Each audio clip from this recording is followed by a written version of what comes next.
Good evening, ladies and gentlemen. I'm Marco Tomasino, and here with me in the press box tonight is Parker, Christian Alter, Emil Heitzinger, Connor Burgess, Joe Verbinsky, and Mr. Rick Brott.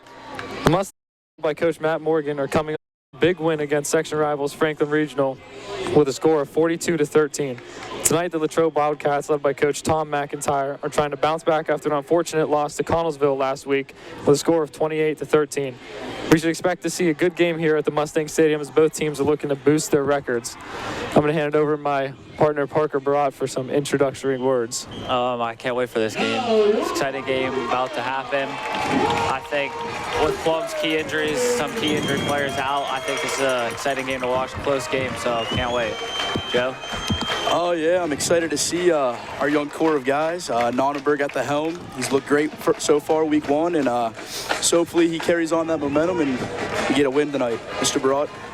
Hey, good intro, guys. Yeah, I'm super excited for tonight. It's been an interesting start of the year. Kind of a little bit of different shoes here. Usually, the last couple of years, Plum started off. Like last year, we had Franklin Regional here. We watched Joey Bain just bash balls into the end zone. And, Franklin Regional jumped out to a big, giant lead and kind of blew out the Mustangs. The exact opposite happened last week as the Mustangs went into Franklin Regional in Murraysville, Pennsylvania, and started off with a 21-0 lead, held on for a little bit, and then wound up putting 42 points on the board. Tonight they get the Latrobe Wildcats, who was I don't want to say nationally televised, but locally televised game last year that we didn't do because KDKA was there, et cetera, and the Mustangs came out on the short end of the stick. Now, the Wildcats, as you mentioned, they lost to to Connellsville last week, and Connellsville hasn't traditionally been a football power, so looking forward to seeing the Mustangs' new offense led by quarterback John Nonnenberg tonight and see what they can do, and also looking to see if the Latrobe Wildcats can bounce back from last week's loss to Connellsville. So should be an exciting night. The home opener is always an exciting night. I guess it's red, white, and blue. I can see Christian Alder next to us decked out in blue and red. So the whole student body in red, white, and blue. And it's important to get guys to get this as a victory because the next 3 weeks, Gateway, Shaler, Pine, Richland, you're on the road for 3 in a row. So you kind of want to get this one under the belt to start off 2-0 is really big. So as we're getting ready now for the coin toss, guys.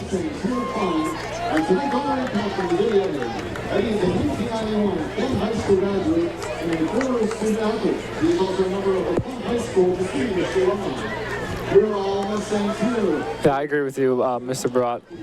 Those next 3 road games for the Plum Mustangs are definitely going to – they don't have an easy schedule. They have Gateway, Shaler, and Pine Richland, right? Yeah, and Shaler struggled a little bit like us, but we know how good Pine is. I mean, if you've paid attention to WPIL football, Pine's a powerhouse. Gateway, traditionally, powerhouse. So – and they're all on the road. So, it'll be interesting to see how the Mustangs do. But, of course, one thing at a time. You have the Wildcats here. So, we'll see what Plum does. And I think Pine Richland tonight is a very good game against Central Catholic tonight. Yeah, they're playing it. Yeah, that's like is that locally like? Yeah, I think it might be KDK game of the week. Yeah. They're playing at Carnegie Mellon University. CMU. Yeah, and I'm sure you guys have read the article also. Supposedly, Central Catholic's offensive line averages like 6'4", 6'5", 6'6", 320-some pounds straight across. So, I mean, they're just absolutely loaded. So, we'd like to see what happens tonight. Plum, obviously, as you can see on the screen here, as Christian Alter's filming, decked out in their purple tops, white pants, Latrobe in their whites, their away uniforms, as Mustangs will be receiving here. You guys want to read out some numbers here? Who's back deep for the Mustangs here tonight, guys? Yeah, it looks like number 2, Samaj Robinson, and number 10, Raphael Still. Samaj is a sophomore. He had coming off of a big game last week, 1 interception and 2 touchdowns. So we'll see what he can do today. And Raphael Still, he's a senior, also looking to have a big performance tonight. Looks like I don't know who's kicking here for Latrobe, 99 on your roster. Mitch Horner. Mitch Horner, he's a senior. So we'll see, his length. that he can kick. Obviously, it's such a huge weapon if you have a good kicker at the high school level that can boot that ball. And we'll see a really good kicker that's been offered a full scholarship to Georgia this year, the Fox Chapel kicker. We'll see him in about a month here and see how well he can kick and punt. One thing to mention too, the Mustangs are looking into the sun for this, Sure. but it came off as a clean catch by, the ball came out. Fumble. I believe the Mustangs recovered it. Yeah, Latrobe's not jumping up and down, Marco, so Yeah, like I said, I think the sun had to do something, a part of that. oh yeah, which is probably why they did that little pooch kickoff there. Right. I believe it was number 17 who caught the ball, Maddox Rodersheimer for the Mustangs. And they will have the ball at the It's like the 29, 29-yard line.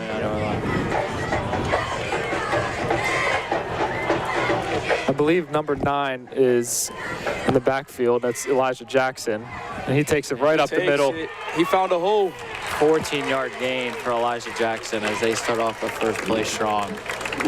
That's something you definitely want to see. First play, you know that Mustangs are ready to turn it up. That was a great run for number 9. It looks like he's building off his momentum from last week. I believe he had around 83 yards. Yeah. So it's nice to see he's getting the ball early and making some progress and getting towards that end zone. It'll be interesting to see here too. Nico Signor, number 0. He's on your right side of your screen. He's only 1v1 with this defenseman, number 20 for Latrobe, Danny Noonan. So we'll see if they can get him the ball tonight. Number 51, Tavon Rupert with a textbook pancake block. It was beautiful to see. Yeah, Tavon, he's only what? Is he a junior? He's a junior this year. Junior, yeah. He's a big boy. He's a big part of that Mustangs offensive line. Trip to the left. Elijah Jackson's still in the backfield next to John Nonnenberg. We're making like some substitutions here. They might have. I think they flipped the play. Oh yes, I'm sorry. Yep. John Non might have seen something else. Little low throw, but caught. Oh, Nico Signor sees some room. He sees some daylight. Tackled from behind. He got one block originally, and then he's Number 5. continues down to the 20. I believe it's even they put him at the 25-yard line. So Mustangs showing a lot of life here early. Let's see if they can punch in these next couple of plays. Chris Cochran with the tackle behind on Nico Sigmore. That was a good read by John Nonnenberg as he was able to change the play there. Right, he threw that a little low, so that was good by Nico to pick that up and get a gain out of that.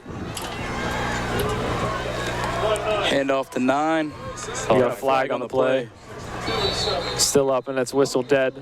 I would say about a gain of 4, but they might be coming back. We'll see what the referees have to say here. Holding. So they're going to move them back. And the ball's going to be at the 35-yard line for the Mustangs. So a little bit of ground to make up here. 1st and 20.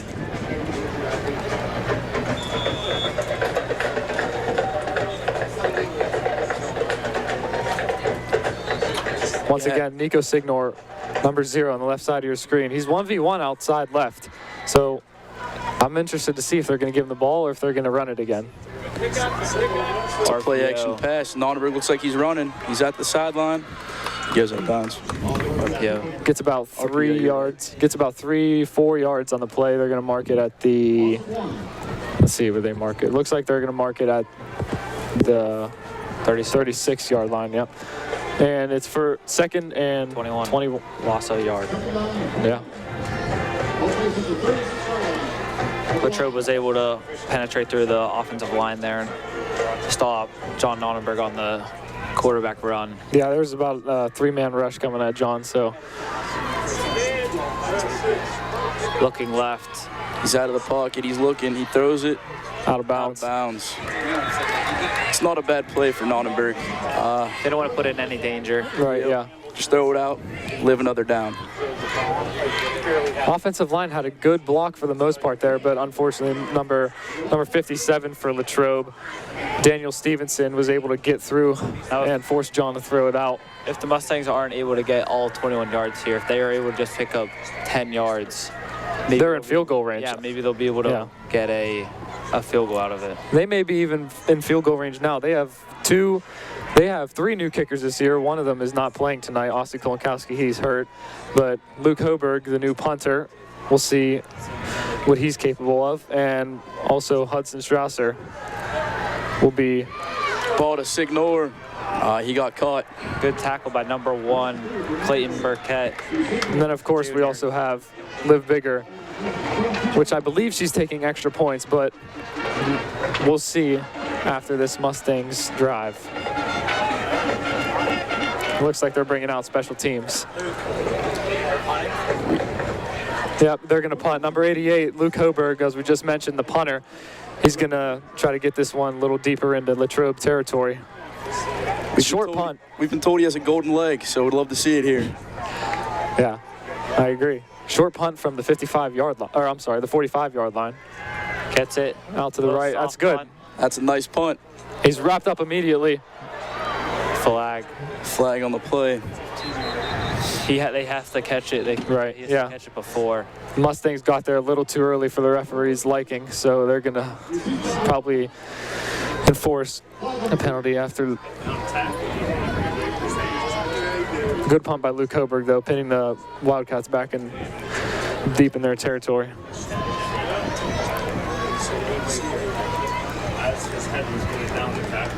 Now we're going to see the Mustang defense led by senior linebacker Landon Eckert. He had a monster game last week. He had 10-plus tackles and a forced fumble. Love to see the production out of number 4, though. Yeah, definitely going to see. Hopefully we see something special tonight.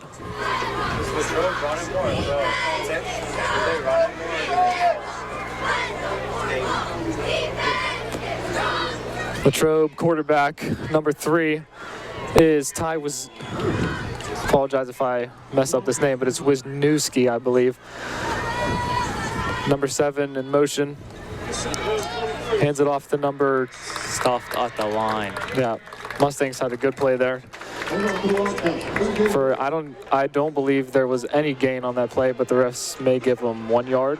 It looks like 1 yard. Yeah, it's 2nd and 9. Looks like it was stopped by number 77, Frank Rizolis. Great play, Frank. Samaj Robinson he's playing defense as well tonight. Number 2 on your screen.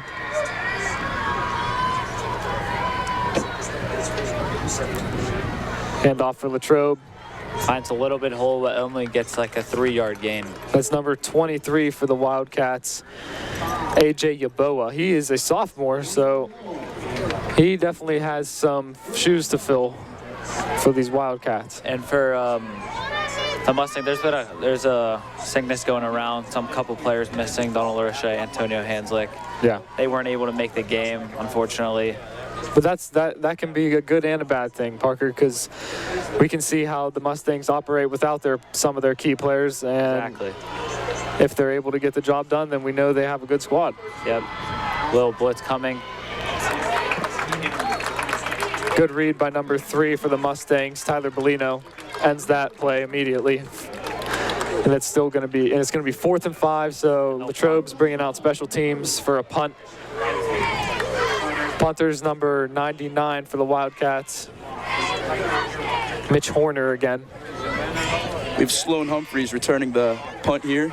He has track-like speed. Hopefully he can get a big gain here. Yeah, Sloan is definitely one of the faster players that I know. Smart if Latrobe punts it out of bounds, so they wouldn't give him a chance. Yeah, we'll see what he does.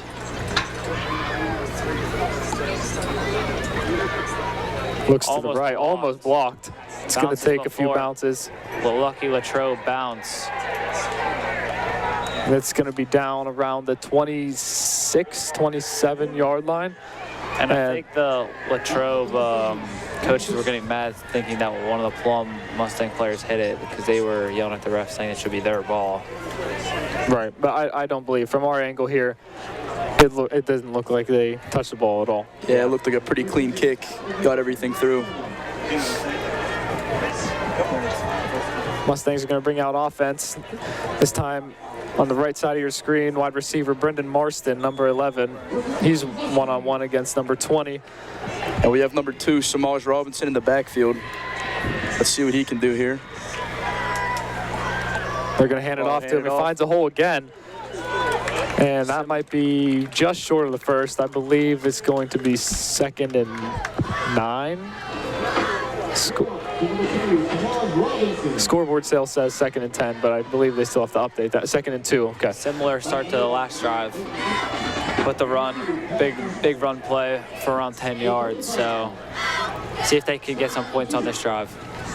Yeah, 6 minutes left in the quarter. Mustangs definitely want to try and get a score here. They've been all over these Wildcats early. And it would, like Parker said, it would definitely be good if they can get some points on the board, even if it's just 3.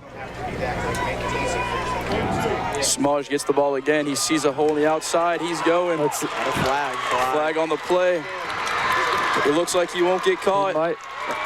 Almost there. Great run from Samaj Robinson. Smokes down the sideline, and he's going to be marked down at the, or marked out of bounds at the It might be coming back. 8-yard line, but yes, there was a flag on the play. There might have been holding. It might be coming back holding. Yep, there was. Yep. So that's gonna be the Mustangs' key tonight. They cannot get these little penalties after something like Samaj just did. Like that just destroyed a 65-yard play. They're going to need to, that's going to be something they need to talk about in between quarters or even at halftime, because like you said, Parker, that was a huge play. That's a 75-yard difference. Now it is 2nd. Yeah, the referees marked them down at about the 8-yard line. So we're going all the way back to the 27. 2nd and 7. John takes a snap. Wide to Sloan Humphreys. Great block. Good tackle by number 4, Sawyer Butina, senior. Let's see, that might be for a loss of 1, or yeah, it was a loss of 1. 3rd and 10.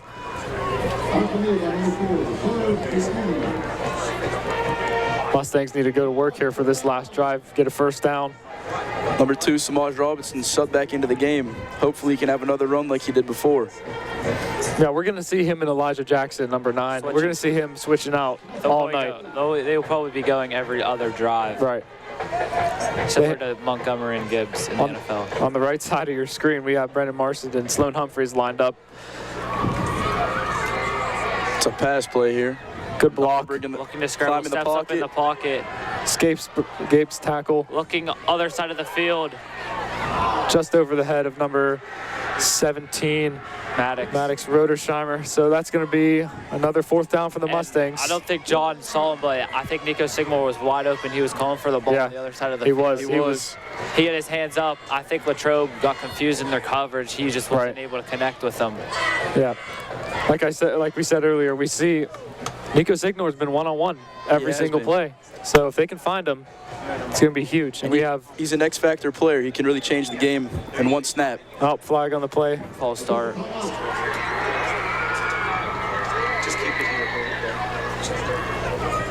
False start. False start for the Mustangs. That's going to push him back. See what Luke Hober can do if he can. He's been practicing. He is a soccer player, starting center back, and we'll see what he can do. See what he can do here. See how hard he can kick it. Yeah, we want to aim for about the 30-yard line here. If he can get it there, he can definitely get it there. But let's see. He gets it off. It's going to take a bounce over the. That did take a Mustang bounce there. They picked it up. And he's wrapped up. Guys. Great tackle by the Stangs. He's wrapped up by 21, 36, and 29 for the Mustangs. That's Avery Schaefer, Rocco Lamea, and Eli Matulski on that. You know, you love to see a great punt like that from the golden leg of Hoberg. Yeah, I agree. That was similar, like a 45-yard punt. Yeah, they were around the 10 to around 45. See if the Mustangs need to get a stop here. I'd love to see a huge game from number 76, senior Ben Strickland. He's one of the captains this year, and he's a great guy to have. Yeah, definitely a factor on the offensive line for these Mustangs. Almost blocked at the line. That was Tavon. Sigmore was able to Nico make Signer with a tackle. Might be a first down, though, for the Latrobe Wildcats Oh, I'm sorry. Yeah, we saw as they move the chains. that pass, number 51. I believe that's Tavon Rupert. Yeah, I think He almost got his hands to that, went right through. So these Mustangs are putting pressure on this Latrobe backfield. So it'll be interesting to see what they can do here.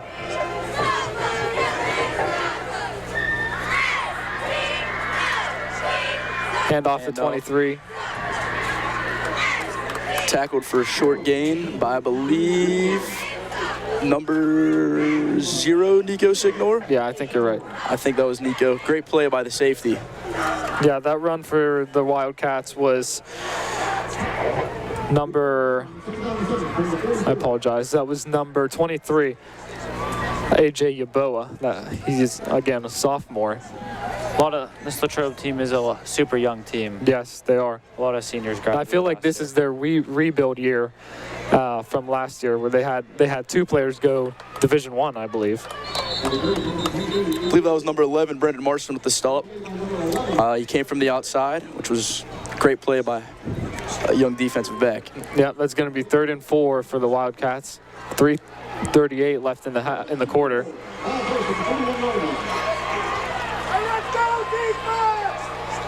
If you can hear, that's the Mustang student section hyping up the defense.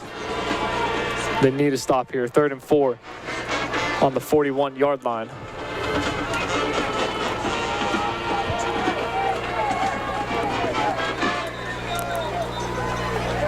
Wildcats have 2 lined up on the right side of your screen. Looks like a quarterback run. That quarterback just absolutely steamrolled through his center, number 79. Now it's a 4th and 1. Will they go for it? And I think the offense is staying out on the field. They are. Look. Oh. Some substitutions. Looks like they're bringing in number 85, Rob Young. He's the senior. He's 6'7", 240. Yeah, that's a big player to have. 6'7", 240. They could just throw it up to him and have him just Right. catch it, or he just could be a distraction for the Mustangs. That's what they have. They have him lined up on the right side of your screen against Sloan Humphreys. Quarterback sneak, and off the referee, looks like he might have just got it. I think he got it. He got it by about a yard, it looks like. Chains are moving. Yep. 1st and 10 from the 39 for the Wildcats. Mustangs need a stop here. 2:19 left in the quarter. Also, we didn't mention that the starting running back for the Mustangs, CJ Hart, is also not playing tonight due to I believe a calf injury. calf injury. Yep.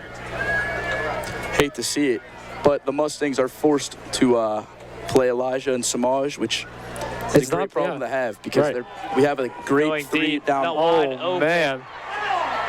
Number 9, Luke Tomko, senior, 5'9". And he was just absolutely wide open. I think the Mustangs read it wrong there because he had no one within 30 yards of him. You really can't get much more open than that. We're going to take a look at our live replay here. This live stream is about 30 seconds behind, so we're going to take a look. And the extra point is good. And I think they just had a confused coverage. I think. Yeah. No, that was that was number 9 for the Wildcats. Luke Tomko. He's a senior. I think the corner just got confused and they both went for the same guy. The route that went shorter, they both tried to jump the route, and the deeper route just got left wide open. Unfortunate for the Mustangs, but we'll have to respond here on this next drive. You know, I don't believe they're of course not out of this game yet. It's first quarter, ton of time to go. But like we saw, those runs by Samaj and Elijah and those catches from Nico Signor, Brendan Marston for big gains, they're going to have to make sure they convert those into points because they've just been having these penalties that have set them back. Probably they could be up 14-7 right now, the Mustangs, but unfortunately have had a few unlucky calls. We have a fan favorite here on the field, number 20, Tokes. I believe he is trying to become a doctor after high school, which is great to see. Maddox Rodensheimer gets hit absolutely hard. smoked from down below. He's taken out at the knees. Another short kick from the Latrobe Wildcats, though. Yeah. Do we think there's any purpose to that? Both of the kicks have went to Maddox Rodensheimer so far, so. I also believe, there's definitely something going on with the sun out today. I feel like, you keep it on a line or a short kick, it messes with the eyes a little bit. Right. But we should see that in the second quarter, we should see that starts to go down a little bit because the sun is actively setting. As you can see, the field is mostly shaded now. But we'll see what the Mustangs can do here. Samaj in the backfield again. John's going to run it. And they'll just He's going to slide down at the 20. Latrobe defender is about to collapse. Slides down at about the 26 for a gain of... And there's no gain on the play. It's going to be 2nd and 10. And they're putting him at the 30-yard line. I'm sorry, the 27-yard line. Scoreboard just updated again. It is 2nd and 13 from the 27-yard line.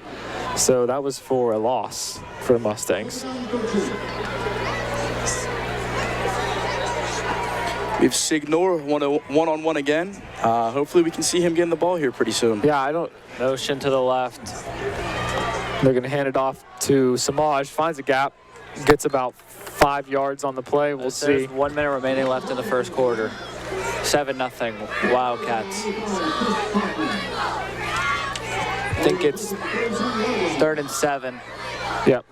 3rd and 7 for the Mustangs.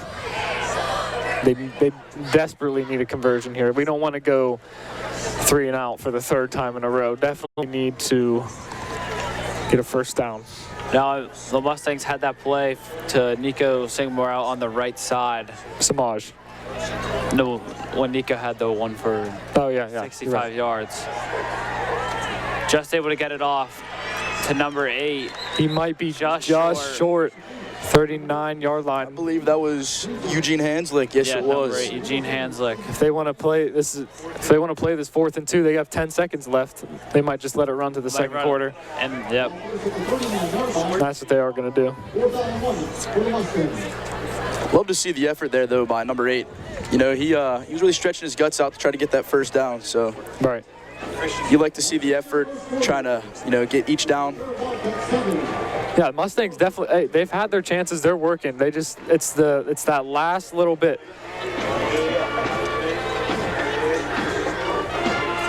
See what play call Coach Morgan has as he's able to think about this one. Yeah, are they? They have the time to think about it, get their best play call, advance the ball. And the officials have just marked him down now at the 39. It's going to be 4th and 1 as opposed to 4th and 2. So will we see a sneak or will we see a run or a pass? Like Parker said, Morgan had some time to think about it. Who's the running back that's in? Elijah Jackson's in. I think they might just have John run it or just hand it off to Elijah. Right. Yeah, I mean, they only need a yard, and I believe they can get it done here. Latrobe will probably be blitzing as they have 9 people in the box. It looks like the Stangs are in a heavy set here. Hand it off to Elijah. And he's got it. Looks like he got it. He might have just got it. That'll be 1st and 10 for the Mustangs. Officials are marking him at the 41, I'm sorry. The 41-yard line. He did. I don't know if he got it. He did. Yes, He did. got it. It was a lot closer than I thought, though. Yeah, it was. I think they almost reviewed the play because they waited a long time to move the chains. I believe that is that Sloan Humphreys in the back? I can't see. John's blocking his number. No, I'm sorry, that's Samaj. Oh, ball comes out. That's recovered by Latrobe for sure. Yeah, that's going to be Latrobe's ball. Again, another unfortunate play from the Mustangs. That's gonna, they're gonna need a big stop here.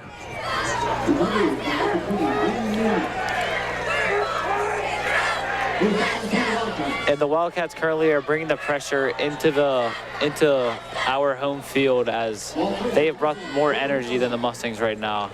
I think the Mustangs thought they were going to come in this game and just dominate. That's that, you know, that you can never really Think a game's gonna be that like easy. that.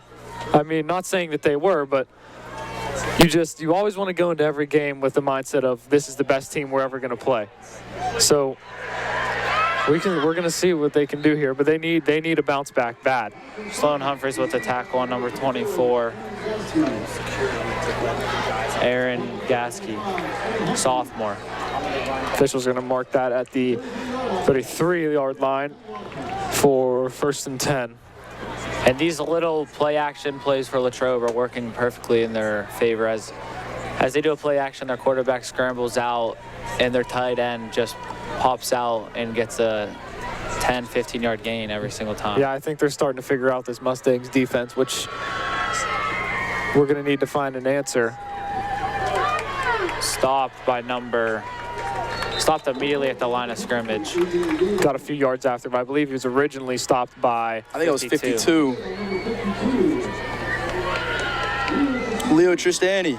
he is a Sophomore. He's a sophomore, so once again got some younger guys in for the Mustangs tonight due to some injuries, sickness. So And what happened? yeah, got some suspensions. learning to do.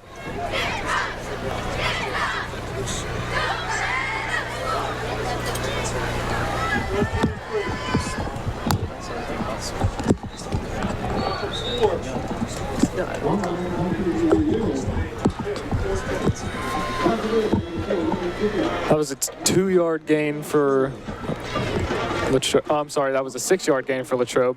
Going to be 3rd and 2 at the 25-yard line. We'll see what they're going to do here.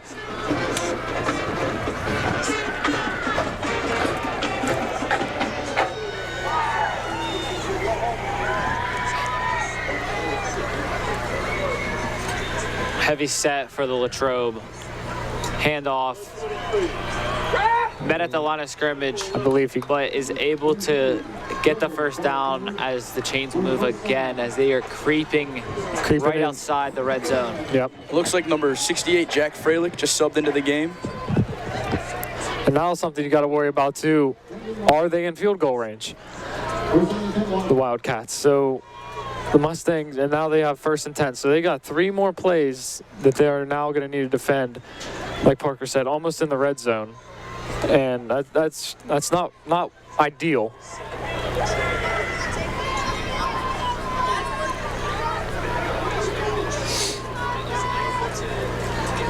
Fake handoff out wide to the left of your screen. Number 24 for the Wildcats. Good block as that's a 9-yard gain.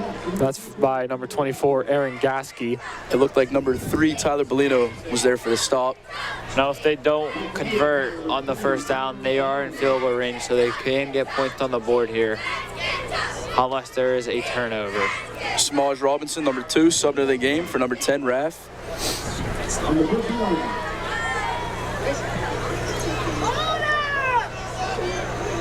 Latrobe has 2 in the backfield. Number 24, Aaron Gasky, and number 23, AJ Yaboa. And that's going to go deep out of bounds. And I think Quarterback was hit. I think they were looking for the fade for this kid who is 6'7". Number 85, it's Rob Young. He is almost like a Darnell Washington bit. Yeah, I would agree. Big I would kid agree. out there. Yeah. Try to just throw it up to him since he's taller than everyone else. Just jump up, high point the ball, and come down with it. That's a nice weapon to have. Yeah. Oh, on the for team. sure. Not many can defend against it. No. 3rd and 1. 8:30 left in the second quarter. Motion to the right. They're going to hand it off to AJ Yaboa. It finds a gap. There's a flag on the play. Most likely holding, which will bring the play back. Let's see what the officials have to say.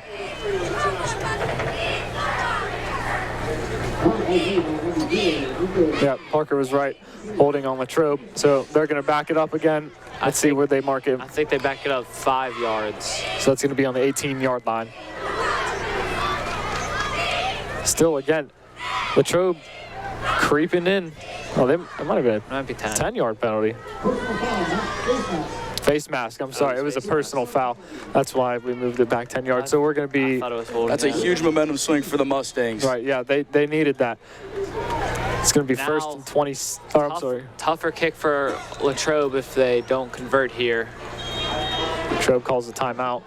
They are at the 28-yard line, making it a... 3rd and 16. How far of a field goal would that be? 27-yard line, that would be 37 yards. That's 17.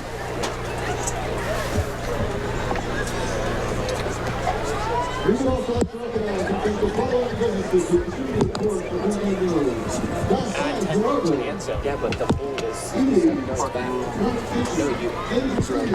Mustangs have some time to talk about what they're going to do here on the timeout, or during this timeout. Once again, they definitely need to get a stop here if they want to have a chance of putting some points on the board in this first half to keep the Wildcats under control, who are creeping into their territory. I think from here it would be a 44-yard field goal.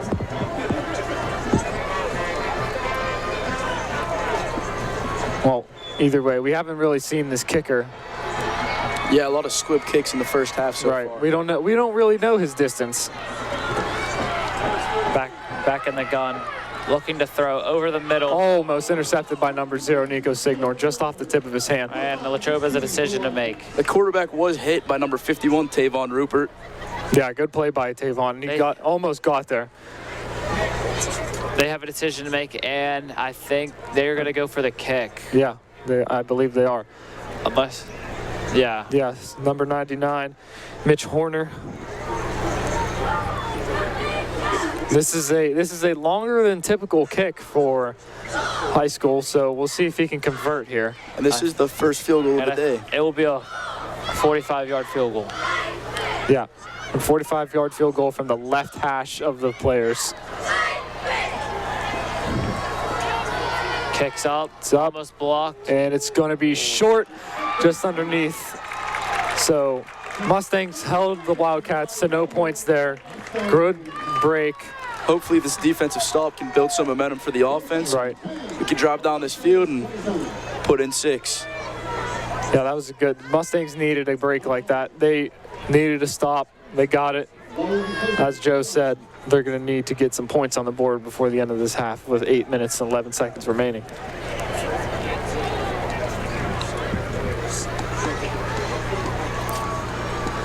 Ball's going to start at the Mustangs 20, 1st and 10. Don't know who's in the backfield yet. It looks like it's Elijah Jackson.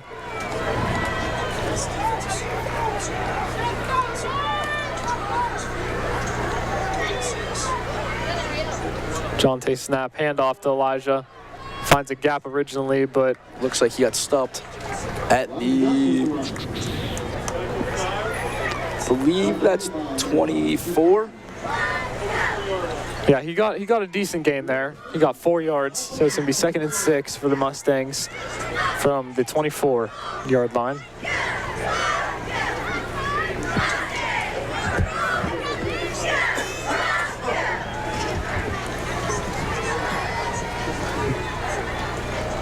On the left side of your screen here, I believe it's number 17. I can't tell with his number. Yes, number 17, Maddox Rodersheimer. They hand it off to Big Samaj. Finds a Gets gap. tackled from behind. Elijah. Oh, I'm sorry. Elijah Jackson. Yes. You're right. Great run by number 9. Love to see this offense moving. Hopefully we can keep up this momentum and, you know, get 6. Yeah, officials going to mark the ball at the 35-yard line. 1st and 10 for the Mustangs. It's time to go to work.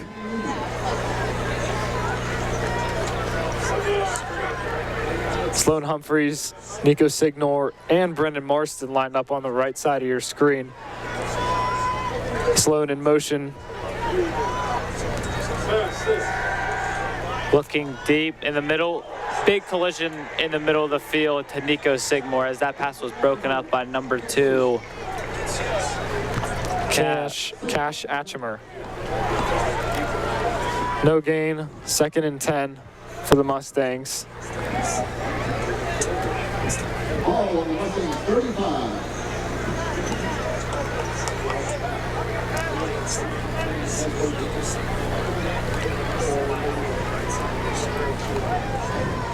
It looks like Mustangs are lining up in the same formation. We'll see if Sloan comes motion this time. Yep, he's going to again. Comes on the inside of Nico Signor. Coming across the field. John was looking at him, but it was covered. Looking at the scramble. He's running. It looks like he got the first, and he's going out of bounds. Good run from John Nonnenberg. Nothing downfield. Line gave him All the time loads in of the time. world. And Way to use your legs, my number 6. right, glad he was able to convert on that. 1st and 10, and the official's going to put that at the 49.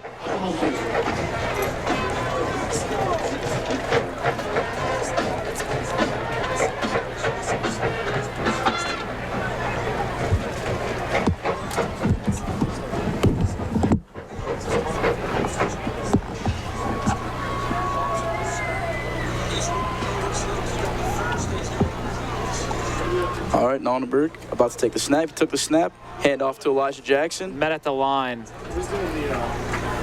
Elijah Jackson going to move. Looks like number 17 is subbing into the game.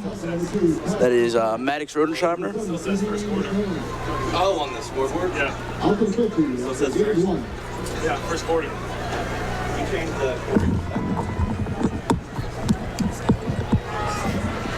Take the ball on the line.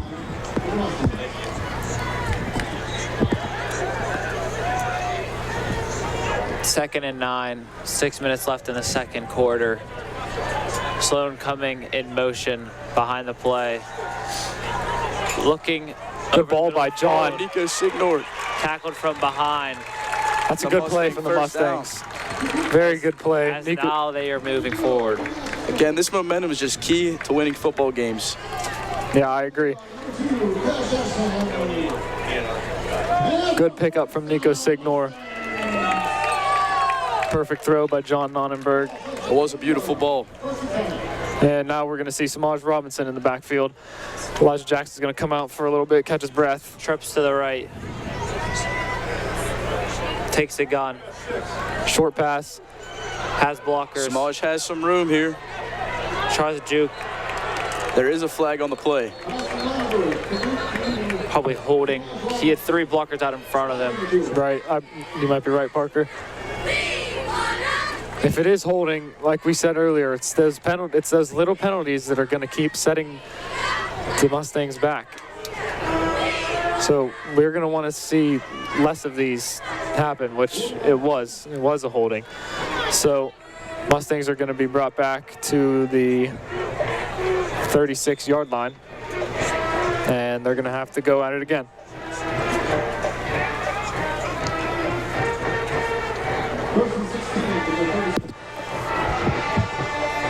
First and 16, Samaj still in the backfield next to John on his right-hand side. John takes it, looking for the quick pass. Delay handoff. Grabbed up. Breaks 2 tackles. Still not going down. Referees blow it dead. Progress stopped. And I don't know if there was. I believe there was a gain of 1. Yep, gain of 1. Very impressive by the Latrobe Wildcats holding Plum to 0 points right now, halfway through the second quarter, as they put up 42 points against Franklin last week. Yeah, definitely going to need to see some kind of fire, some spark in the Mustangs, hopefully before the end of this half. Trips to the right. Similar formation as we just saw. Elijah Jackson in the backfield now. John's looking. Elijah picks up the block. John throws, middle of the field. Finds a hole in the field. Brendan Marston, first catch for 20 yards. Good play by the Mustangs there. Desperately needed that. That's going to be a 1st and 10 at the Mustangs 10-yard line.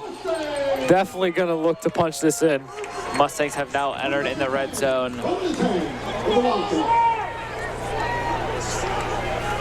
Elijah Jackson still in the backfield for the Mustangs. Sloan and Brendan Marson out to your right. Nico Signor on the left. Again, 1v1. They're going to hand it off to Elijah. Finds a gap, but he's stopped. Gain of, I'm going to say 2 yards, but we'll see what the ref say. Yes, it will be a gain of 2. So Mustangs on the 8-yard line, looking to punch in. 2nd and 8. 3:15 left in the quarter.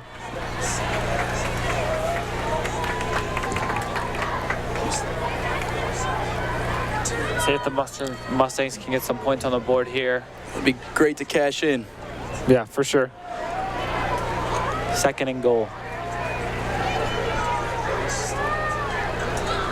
They're going to hand it off to Elijah Jackson. Finds a Break gap. free. Stopped at the line. Might have been a tackle for a loss of a yard. Might have been, yeah.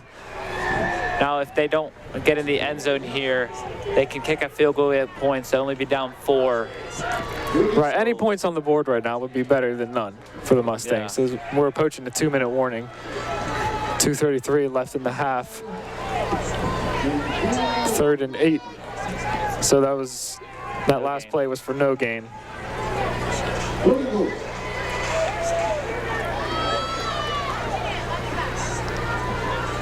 See if the Mustangs differ from their first 2 play calls as they ran the ball. See if they look to pass here. Timeout called by the Mustangs. 2:10 left in the half. Mustangs are going to come together here, see what they can do. See if they can get some points on the board, as we said.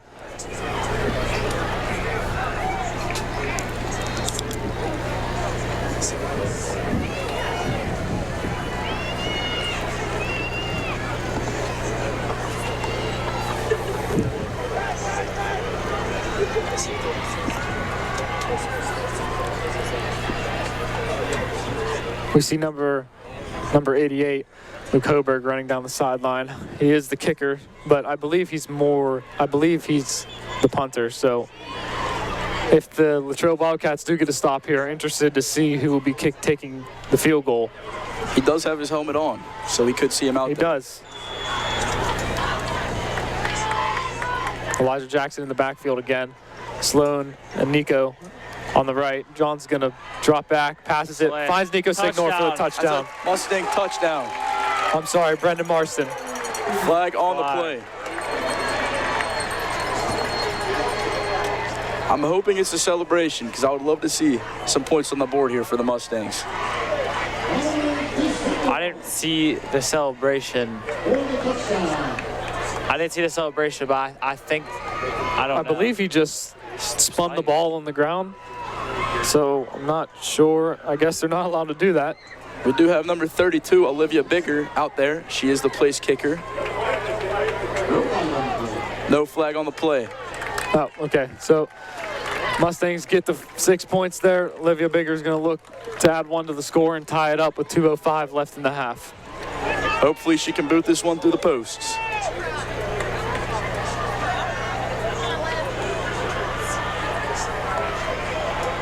Kicks up, and it's good. It is good. All tied up. 2 minutes and 5 seconds left to go in the half. Nico Signor with the touchdown. Liv Bigger with the extra point for the Mustangs. Now I think it will be a different kicker for kickoffs, as it might be It might be Hudson Strasser. Hudson Strauser. Hopefully the Mustangs can keep this going into the next half. Looks like it's going to be Liv Bigger who's going to take the kickoff. So it looks like so far she is the kicker for tonight's contest.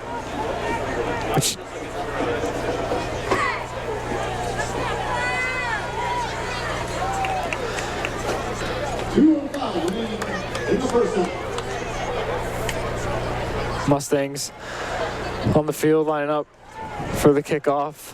Hopefully pin the Latrobe Wildcats back in their territory and get a stop before the half expires. Come out. Latrobe will receive the kick for the second half. So interested to see how the Mustangs will respond after their last score.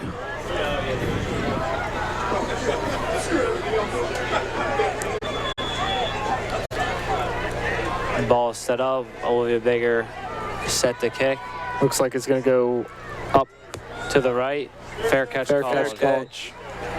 That's going to be right at the 34-yard line of the Wildcats.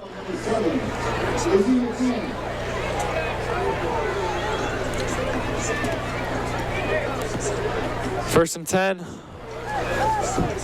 First and 10 for Latrobe. 2-minute drill for the Wildcats. See what they can do after the Mustangs just scored. See if they are able to respond. Latrobe has number 23, AJ Yaboa in the backfield again for them. Number 4 and number 11 on your bottom right hand of the screen. Sawyer Batinia and Eli Meter. Hand off to Yaboa. Finds a gap. Gets about 3 yards on the play, I believe. I want to say 23 was there on the tackle. That is Kenny Smith. Love to see the tackle from the sophomore linebacker. And they're going to give them 3 yards for that. So 2nd and 7 for the Wildcats. As they hurry up for their Hand next off play. again. Finds a big gap. Great tackle. Great tackle by Nico Sigmore. Yep, that was Nico Honestly, that Sigmore. might have been a touchdown saving tackle there. You might be right, Joe. He was able to wrap him up and bring him down. Ball at just over midfield into Mustang territory as they hand it off again. Finds another gap. He was met by Terrence Montu, number 79. Junior defensive end. He had a great showing last week at Franklin. Hopefully he can keep that up. Yeah, he's going to be a big part of this Mustangs defensive line this year. You know, he's a junior. He's going to have to make some big plays, which he has showed. Another run, 4 run plays in a row. Good play. Tackle for a loss. That is number 76. 1 minute left, 3rd and 4. Ben Strickland there on the tackle. Good tackle by Ben. Needed that. 50 seconds left in the quarter. 3rd and 3 for the Wildcats at the 44-yard line in Mustang territory. Ben Strickland, again, leader on this defense. The strides he's made from his freshman year to his senior year, it's just impressive to see. Yeah. Puts in a lot of work, and, you know, this game really means a lot to him. So you love to see a guy with high intensity and high effort out there giving his all. Of course. Yabo on the backfield again. Looking right, throws, caught. Hit on the throw. Breaks the first tackle. And Latrobe calls a timeout, I believe. There's 18 seconds left. Hopefully the Mustangs can string a couple stops together and keep the damage pretty low. I believe. And I think their player might be cramping. Either cramping or injured for Latrobe. Looks like number 7. Yeah, number 7, Izzy McMahon. He's a senior. I think he's cramping. Yeah, he is. They're stretching out his leg. So, a little break for both sides here. Mustangs going to talk about how they're going to stop this Latrobe offense with 18 seconds left. Obviously, the opposite for Latrobe, looking to punch in.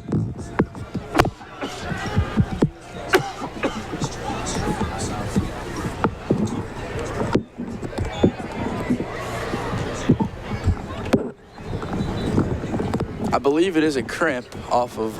Yeah, they're still stretching him out. Yeah. But he's on his feet, so good sign.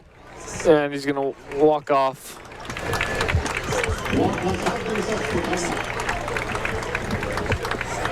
First and 10 for the Latrobe Wildcats on the Mustangs' 26-yard line. Mustangs desperately need to stop here before halftime if they want to keep this game close. Let's see what they can do.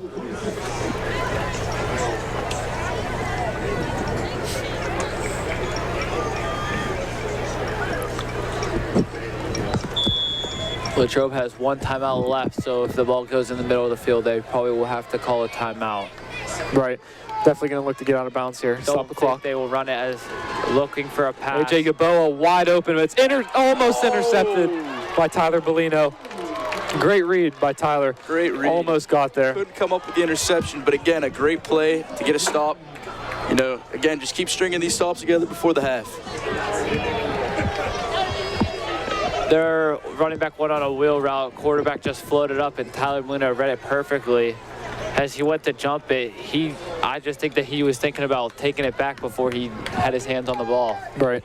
He was thinking that he was going to take it back. He just forgot the process of a catch. Just unfortunate bounce. That would have been probably a pick 6. Set back to throw. Deep ball. Deep. Catch is made by number 20. Can't see his number yet, unfortunately. I believe it's 20, yeah. 20. Number 20, Danny Noonan, senior. And that's, there was good coverage, but it was an even better catch. Looked like he was double covered. Great play by Yeah. the kid. Looked like he was double covered and everything. It was just a perfect Great throw spot. and a great catch. Perfect spot to be thrown. And just high pointed it. Extra point is up and good. Extra point is drilled this time. Yeah, he was double covered. It was a perfect ball outside.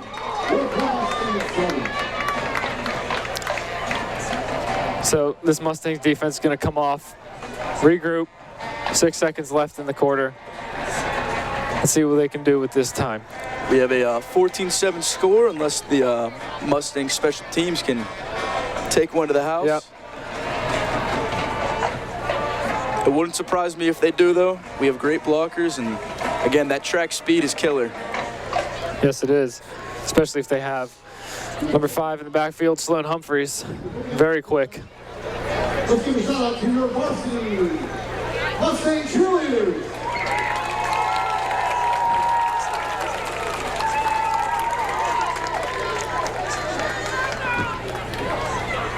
The Plum student section definitely showing a ton of support tonight. From our angle up here in the press box, it looks like the bleachers are completely filled. As you know, red, white, and blue is the theme tonight. Latrobe also has a student section. I believe the red, white, and blue was orchestrated by Cadence Fidron and Ryan Lafferty. Two of the student section leaders, yep. And kickoff incoming for Latrobe. Short run up, so probably going to see a short kick again on the ground. It's going to be picked up by Sloan Humphreys. It's going to be met by loads of Latrobe Wildcats. He's going to be brought down at the 41-yard line. 2 seconds left. 2 seconds to run a play. Or they'll just knee down head to half. Yeah. I'd love to see a pass here, though.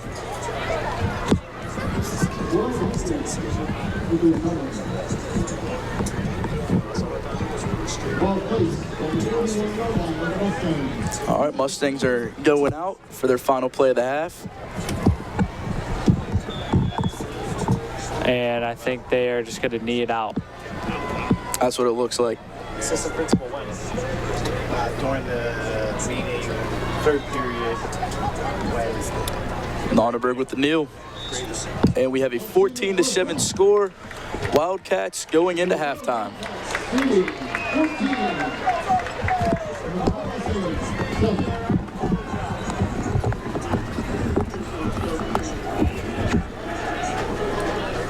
Hey, pizza's here, remember. No, don't mute it. Just stay wide.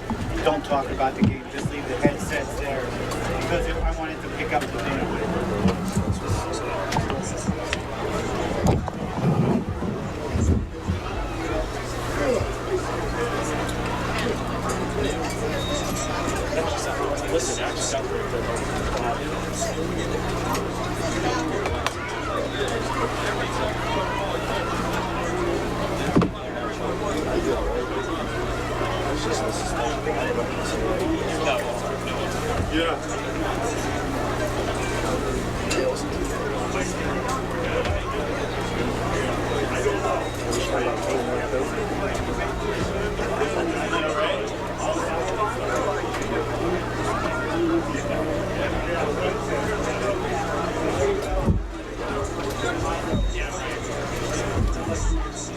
Thanks, I appreciate it.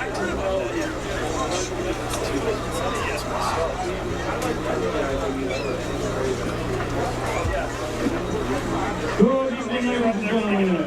Please welcome to the field the Cradle Latrobe Wildcat Marching Band. This year, the band is going undercover to perform their 2025 field shows, Blues, Flies, and Private Eyes.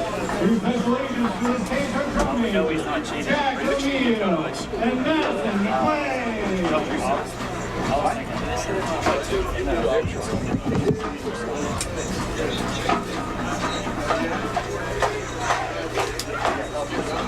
on the lookout as the band opens the show with the iconic theme from James Bond and clinking sounds of the Pink Panther. These are from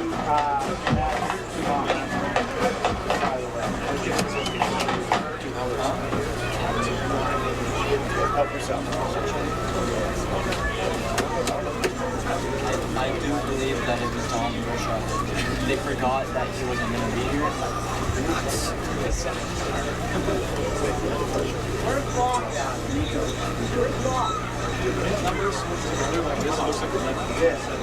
I wasn't sure this was.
Unless you go maybe close, you go to close where you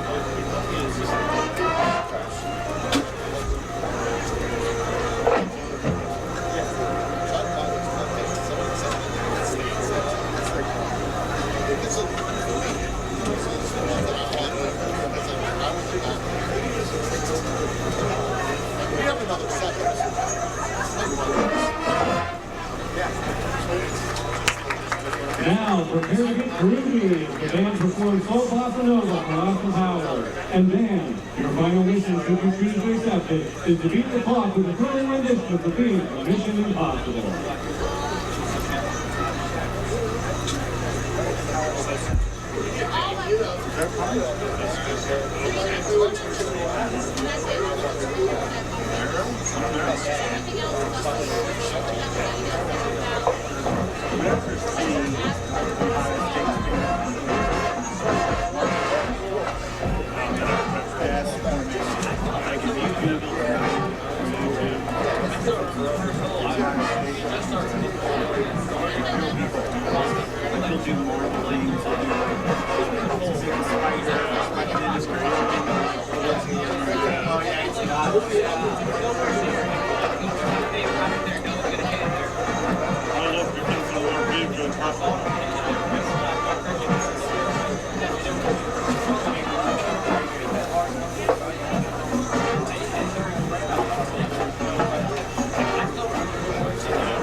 The Greater Latrobe Wildcat Marching Band, under the direction of Brian Checkout, assisted by Jeff Jordan, Gordon Rockwell, and student teacher Daniel Dunlap. The color guard is directed by Kate Richards with instructor Jessica Wilson. The drum line is directed by Anthony Franco. Student leaders include Austin Aiken, Caitlin Anderson, Bonnie Bay, Mackenzie Bloom, Henry Bradley, John Durgan, Justin McClellan, Madison McLean, Jacqueline Neal, Leo Olson, Grace Zagrski, Addison Weston, and Elise Wolfgang. Let's hear it one more time for the Greater Latrobe Wildcat Marching Band.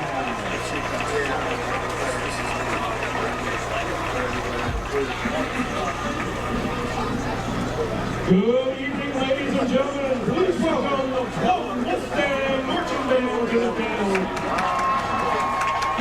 The band is under the direction of Kevin Lloyd with assistant directors Nicole Schindel and drum majors Leona Casey, David Collier, and Chloe Lewis. The visual ensemble is coached by Jessica Burke, Danielle Yates, Kyle Russell, Jen Augusta, and Ciara Miles.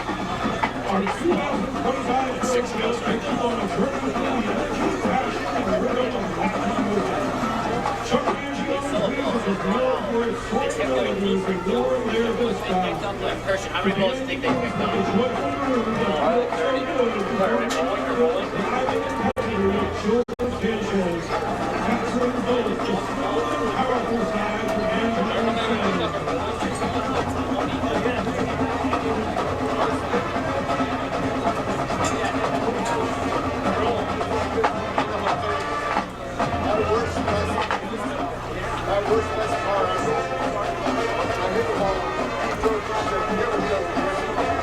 Why would it hit it straight up?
Inspiring after the classes, first rhythm, energy, and dance drive. Its syncopated grooves and infectious melodies are designed to get your feet moving and your heart racing.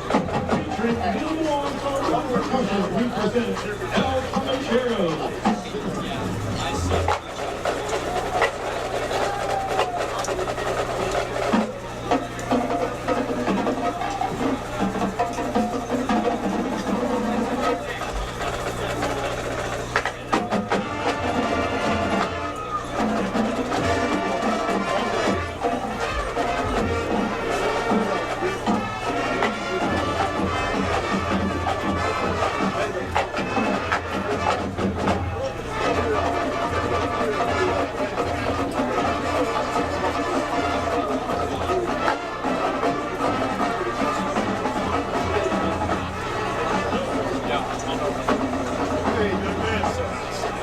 Stop the clock out there. Start the game clock. The clock in there.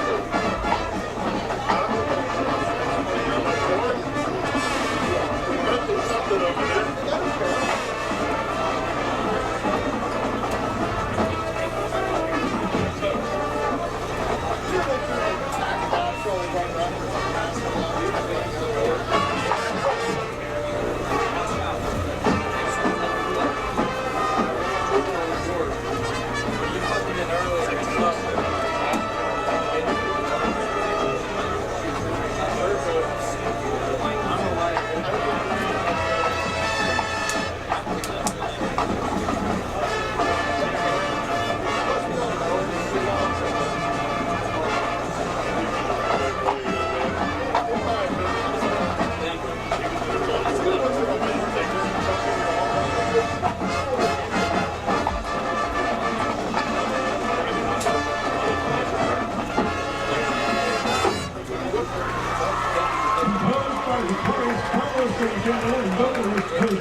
Our next selection blends rock, jazz, and Afro-Latin influences. The beat builds from humbly beautiful lines into an explosive wall of sound, showcasing both passion and power. Please enjoy Notice.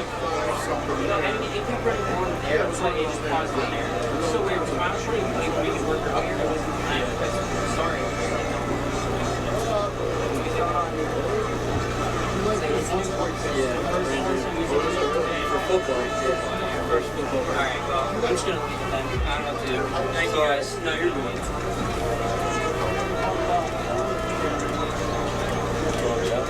Donald texted me to race her. Said I shot the toes out.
Closing the show is Chicle's iconic jazz fusion masterpiece, Spain, with its dazzling rhythm and soaring melodies, Spain captures the iconic virtuosity and spirit of Latin jazz.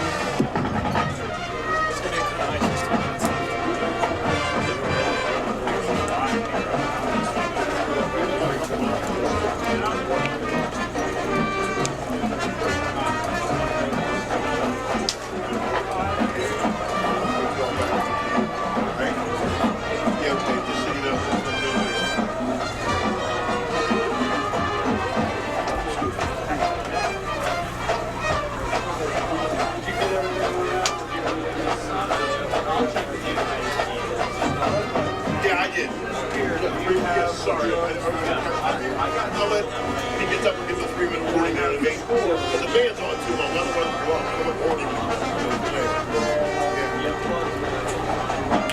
Yeah, I did that. He's going to give everybody a 3-minute warning. He's going to leave the band out this time. Now it's 12 back on. These guys are playing. I don't want the warning. I get it. I mean, I'm rear end.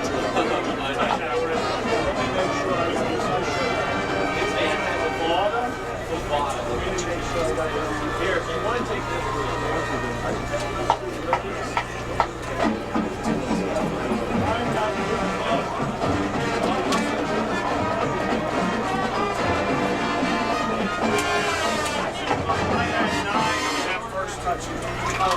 Ladies and gentlemen, give it up for your Plum High School outstanding working band. Halftime trick, designed by the band's own Lyle Pages, and Plum is the Christmas raffle tickets are available at the Spearware Building concession stand.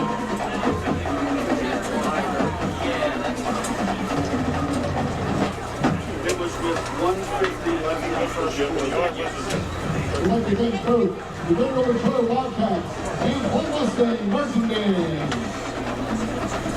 Also, at the booth, a cell phone was turned in. It has a cover on it. No, that's fine.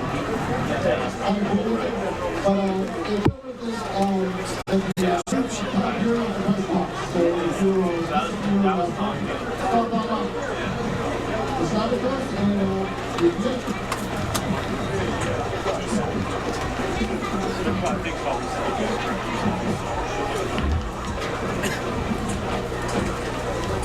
And before we get started here in the second half, we have the 50-50 results. Where are they picking up?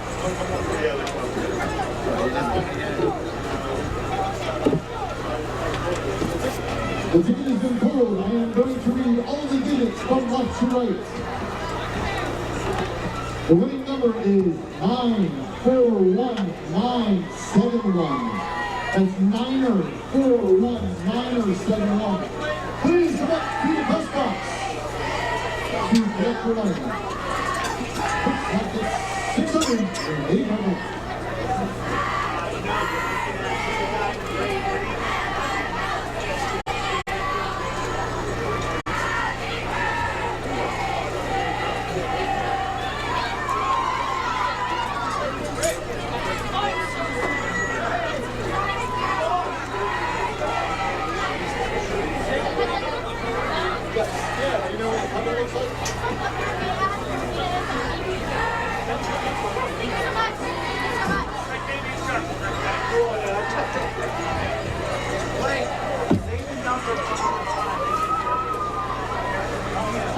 station.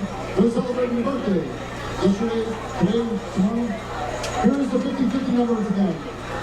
Left to right on your purple tickets. 9-0, 4-1, 9-0, 7-1.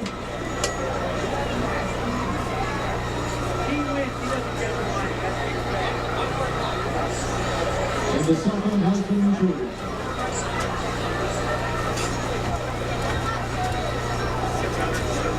Okay, who wants to film the Parker?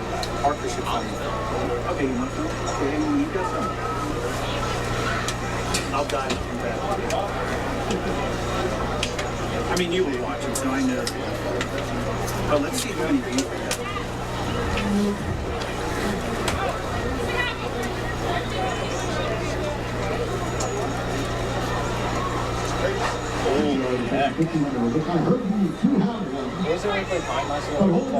Oh, yeah, because they sent it out to all and they're watching our broadcast.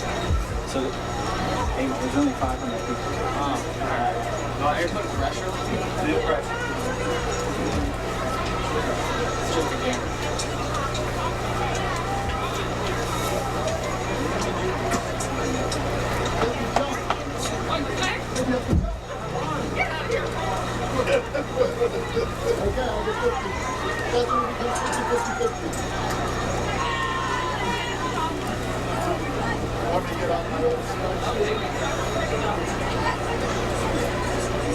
It is confirmed. We have a winner of the 50-50 raffle. Congratulations to our winner. Who won?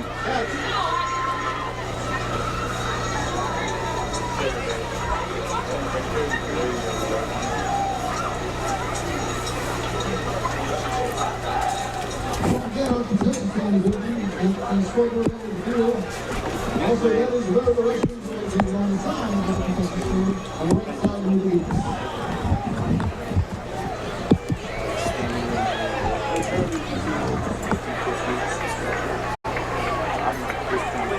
In the third, Marcus will be receiving the ball with the second half kick.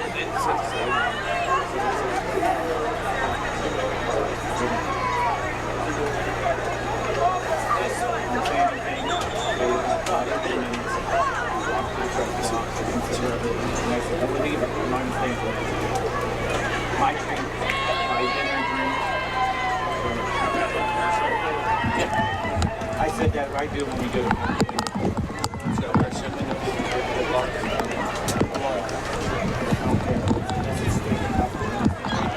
Welcome back from our halftime break. Score, Mustangs 7, Latrobe Wildcats 14. Latrobe will receive the kickoff to start the second half. Looks like the kicker this time is going to be Hudson Strasser. So we'll see if they try something different as opposed to Liv's kicks. Hopefully they can come out stronger this half with some more momentum and put some more points on the board.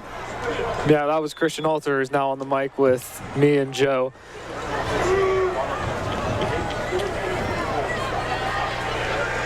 Yep, here we go. The kick is off. That's Line almost drive in the back of the end zone. Muffed it. Mustangs are on their way. Big He's hit. down. Really big hit there. Down right around the 15-yard line. That was number 2 who caught the ball, Cash Atchemer. I'm pretty sure 15 made the tackle. That's Chase Domain. Good kick by Hudson Strasser and good tackle by Chase Domain for the Mustangs. Mustangs are looking more lively than they did at the beginning of the first half. So hopefully they can get an early stop here, get the ball back, and get some points on the board to tie it up.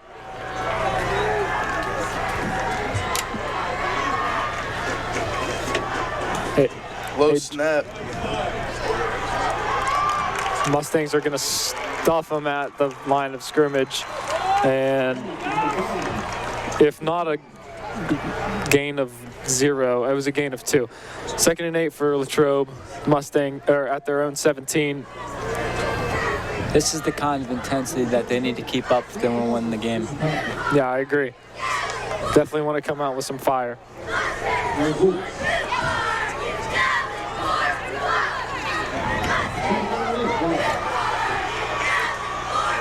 Hand off to AJ Yaboa.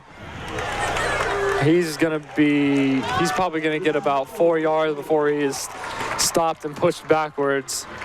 And it's going to be a gain of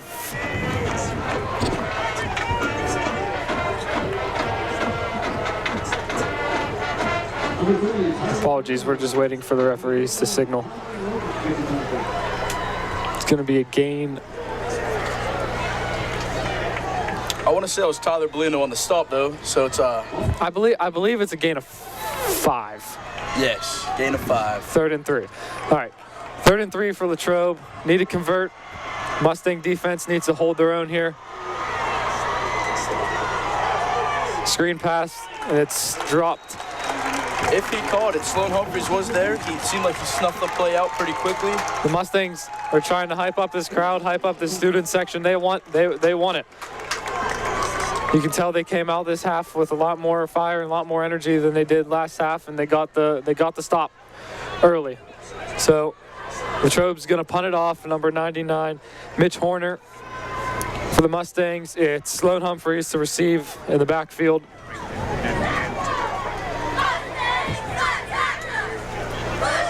Punt is off, and it's Line drive.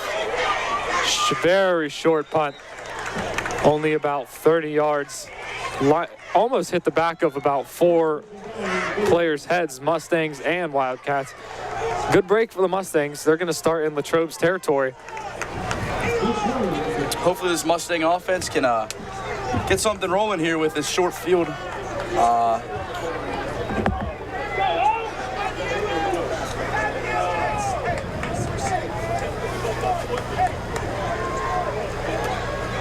You know, the biggest takeaway I feel like from this season so far is the quarterback play from John Nonnenberg. He's been head and shoulders better. He's made a lot of strides.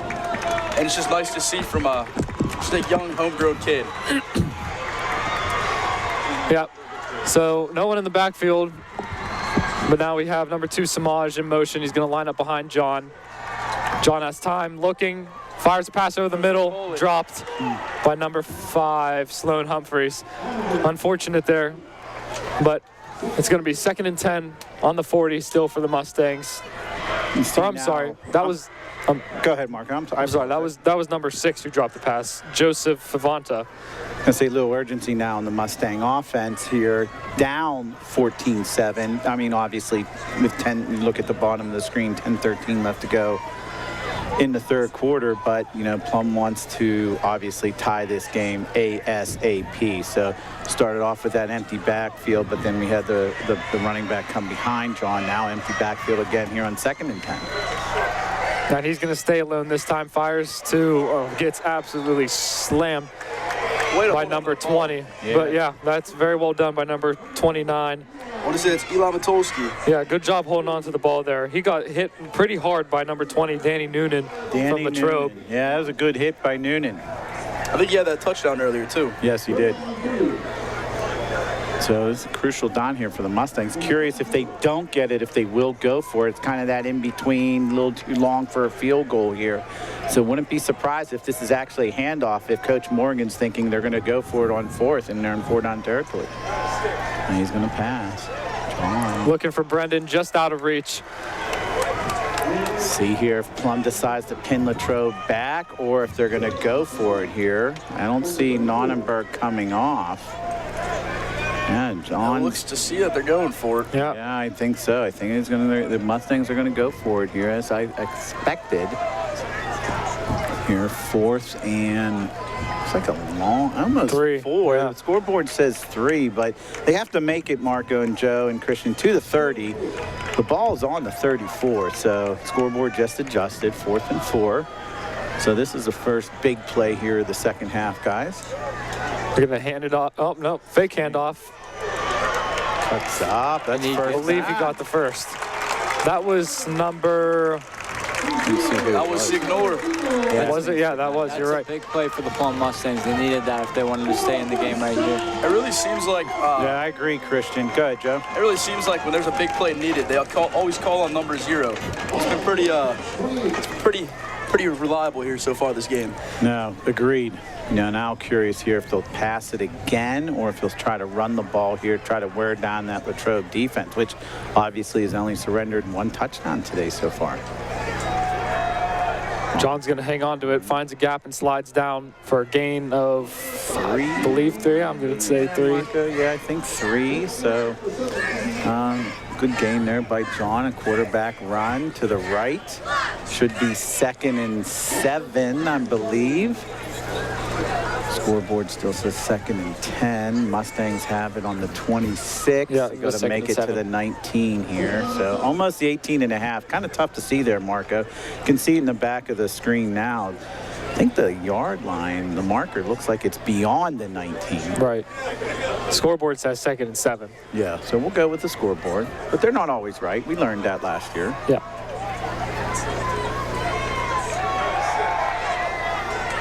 That's Nico Signor again. Yeah, good run there. Good yards after the play. He was stopped right as he made the catch, but he probably gained another 3 or 4 yards after the catch. First, right? It is a first. He fought for the first down. He got it. The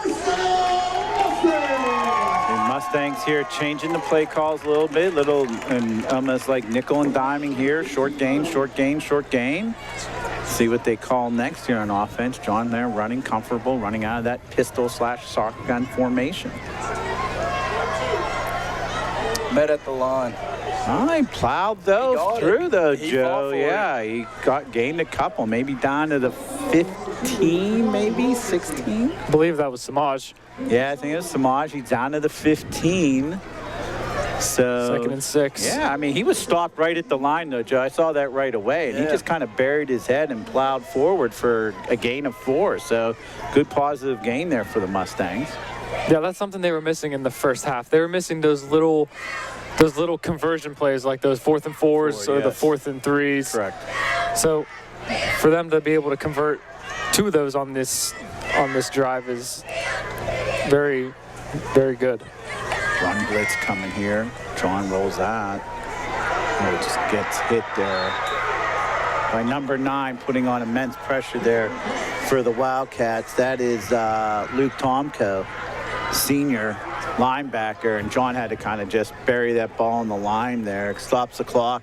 Boy, guys, we're almost halfway through here, the 3rd quarter. Fast game. It's not even 8:30 yet, where they're usually starting the 2nd half. We're halfway through the 3rd quarter. Mustangs now with another big play on this drive. 3rd and 6.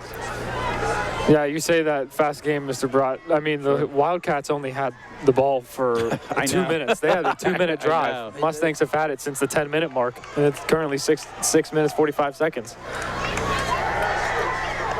Wide open. Good pass by John Nonnenberg. Finds Sloan Humphreys in the back of the end zone for the touchdown. That's a great play call by the Mustangs. Split the safeties, find the open receiver. I agree. I'm sorry, Marco. Go ahead. No, I was just going to say, I was agreeing with Joe. That was very, very good play call. Good execution as well.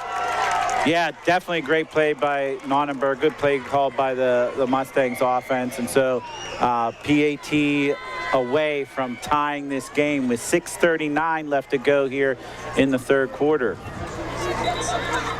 Refs are going to blow it dead before. Kick is good, but looks like Flag on the play.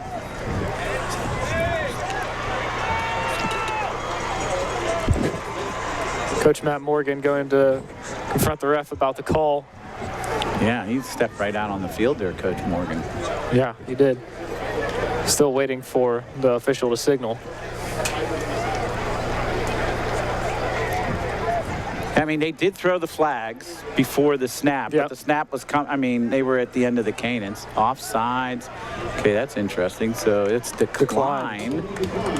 So interesting that they don't assess that. It has to be a high school rule that they don't assess that like on the kickoff. Yeah. You know, just added to Yeah, it declined. In my opinion, the PAT should count. Oh, high snap.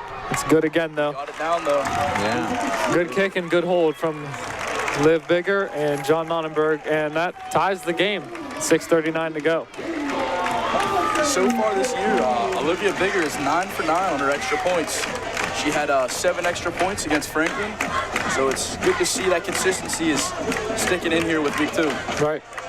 Yeah, so as you can see, as Emil gets a shot of the scoreboard here, 6:39 left to go. You can see at the bottom of your screen, Mustangs tie the Wildcats here in a more competitive game than I think we all thought after last week's result, 14-14. So Latrobe will have to come out here and try to move the ball and get a couple first downs. Being Mustang fans, we want the Mustangs to hold them to 3 plays and a punt here. Looks like we have a new kicker out on the field, Hudson Strasser. Yeah, Hudson Strasser's about. He's out. He's a member of the Plum High School soccer team. You guys play soccer with him, Marco, Christian. So we'll see how Hudson here lays into this ball. And Yeah, that last kickoff he had, I mean, he pounded it right down the middle and forced a muffed catch. yes. So we'll see if he can do that again. Seems he's kind of taking on the kickoff rule. Right, yeah. This is the most kickers Plum's had in a long time. So Yeah, everybody kind of has their own role. We have a single punter, Luke Hoberg. It looks as if right now Liv and Hudson, I'm sorry, are splitting kickoffs. Yeah, and probably extra points / Right. field goals also. And Mind you, the other kicker, Austin Kolakowski, is hurt he's tonight. hurt. So yeah, 4 kickers, and they're all soccer players. Yeah.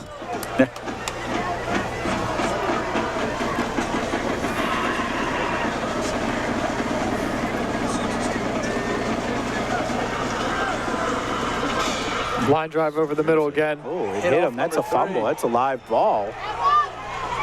Brought down at the 25-yard line, just about, by the Mustangs. It's funny you mentioned kickers, because to our left, working scoreboard tonight is Reed Martin, former kicker at Edinburgh / Penn West here, helping out with the scoreboard tonight. Everyone knows Plum's most famous kicker, Pat McAfee. So I saw a former coach who was a kicker here before Reed Martin, Jake Chapless, here in the stands tonight. So lots of kickers here in and out of the stadium watching online tonight and on the roster. Must be something with that Plum water. Yeah, maybe, Joe. Good comment there. You're probably right.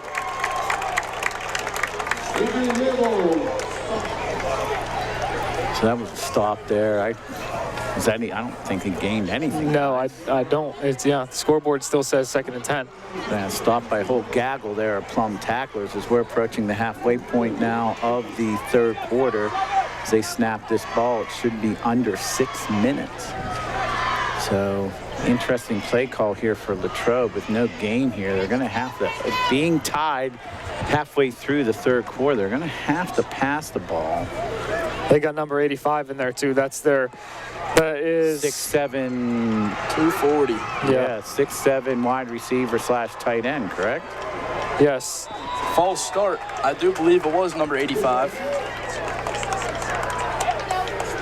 Rob Young. He's a senior. He was one-on-one on the outside with cornerback Tyler Bellino. So that's a false start there on the Wildcats. So they'll make it 2nd and 15 here as Latrobe's moving backwards.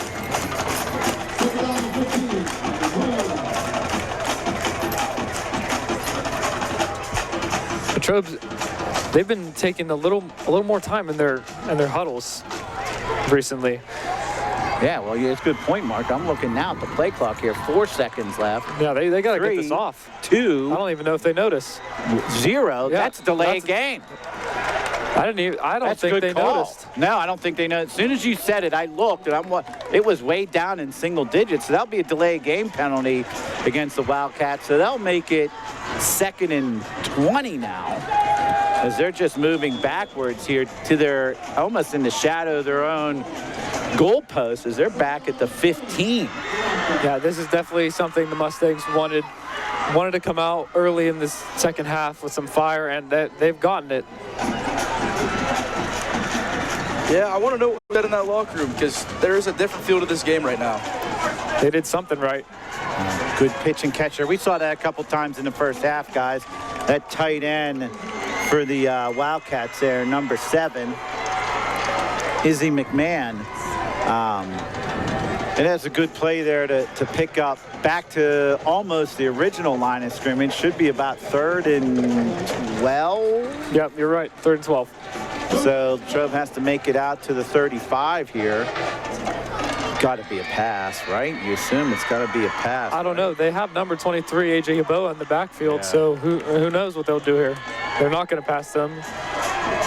Deep ball intercepted by Landon Eckert.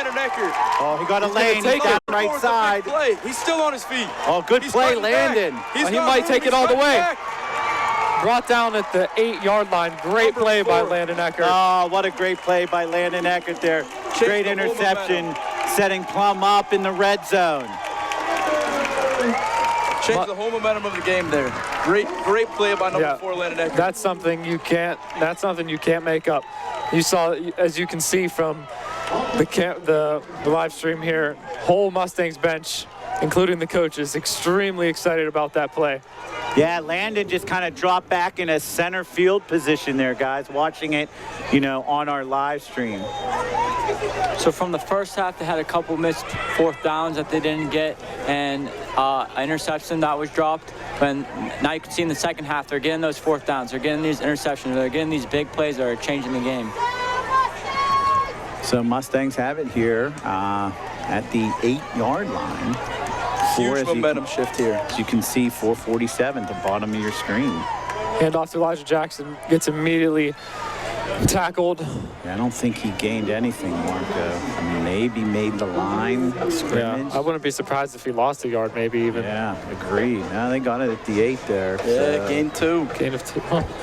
Well, no, it was it was originally at the 8, Joe. So Oh, you're still, right, you're yeah. right. So it was Yep. 1st and 8, still 2nd and 8, 2nd and 8. No gain. No gain. Interesting play call here. You don't want to take a chance. You're in field goal range. You're just down 7, but you do want to punch it in, obviously, to go up by 7.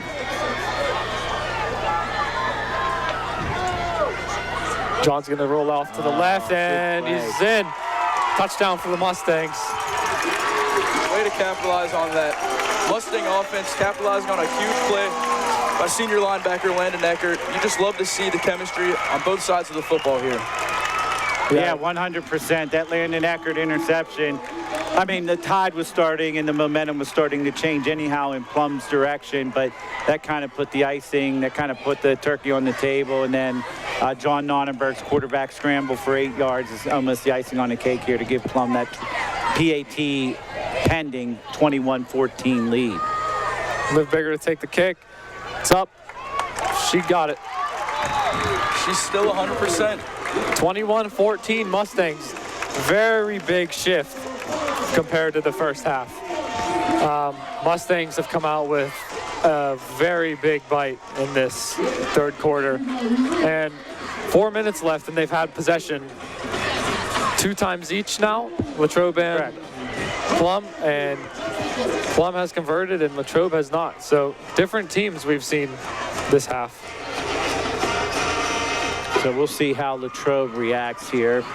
Counter punch here by the Wildcats. We'll see what they come out with to see how they go about, and they want to attack the Mustang defense here with all the momentum in Plum's direction right now, guys. I don't know how that's going to work out for them, though, because Plum's bleachers and student section are almost on their feet, very excited. And if you take a look at Latrobe's side, they are not in the same spirits. So energy is shifted tremendously. Oh, big time. And you can see the Latrobe student section if Emil just pans a little bit, to the left there. You can see no cheering, a little quiet over there.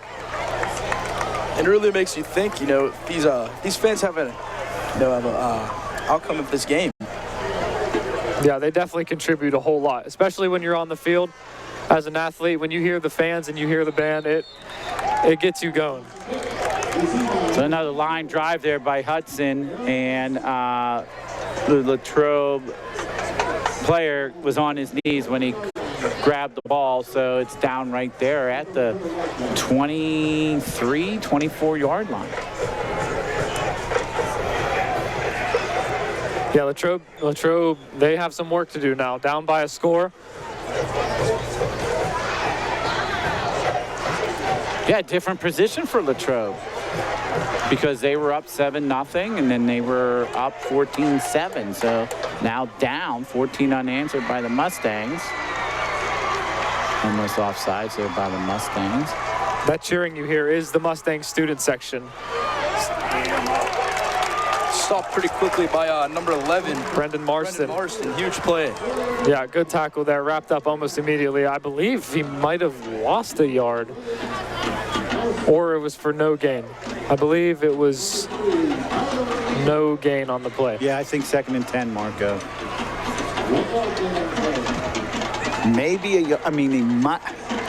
Maybe a half a yard, but the board says 2nd and 10. I mean, the ball looks like it's at the 24. They got to get to the 34, so 2nd and 10. Trips wide right for the Wildcats. Hand off to Yaboa, and he's met immediately by number 77. Stays on his feet. Good hard run. It was.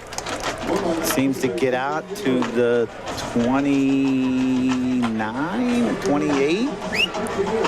Yeah, just at the 28, so should be 3rd and 6. Yeah, that was a strong run from Yaboa in the backfield. He was met immediately by 77 for the Mustangs, Frank Azulis, who is not a small lineman. No, not at all. So I'm assuming it's going to be a pass attempt here by the Wildcats. Good blocks by Latrobe. Yeah, good play there by number 4 for the Wildcats. That was 2 Mustangs down on the field here. Sawyer. Looks like Nico Signor. Sawyer Bettina. Sawyer Bettina, I believe is how you pronounce it. Nico's Yeah. down hurt right now. This could be a huge loss for the Mustangs.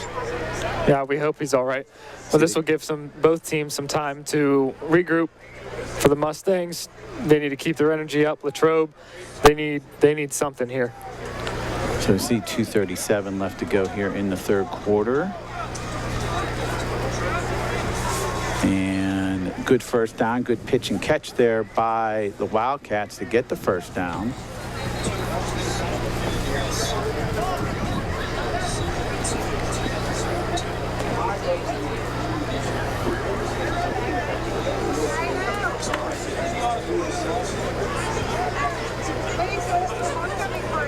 Multiple trainers still on the field, as you can see, for the Mustangs. Assisting Nico Signor. Hopefully he's all right. We hope it's just a cramp or something little, but yeah, I mean, you guys know, being soccer players, I mean, you know, like, this is the perfect type of weather. 70 degrees during the day, low 60s, high 50s at night. Yeah, it's beautiful. Beautiful for cramps. Yeah, For you know, the athletes. I mean, this is common, so. Hopefully that's all it is, because he's had a big impact offensively and defensively in this game. You can see the trainers there from East Suburban Sports Medicine, and they helped him up, and he's stretching his legs. And Gary, I would assume he cramped up, he tightened up there, he's walking it off. Hopefully we see it back out there in a couple plays.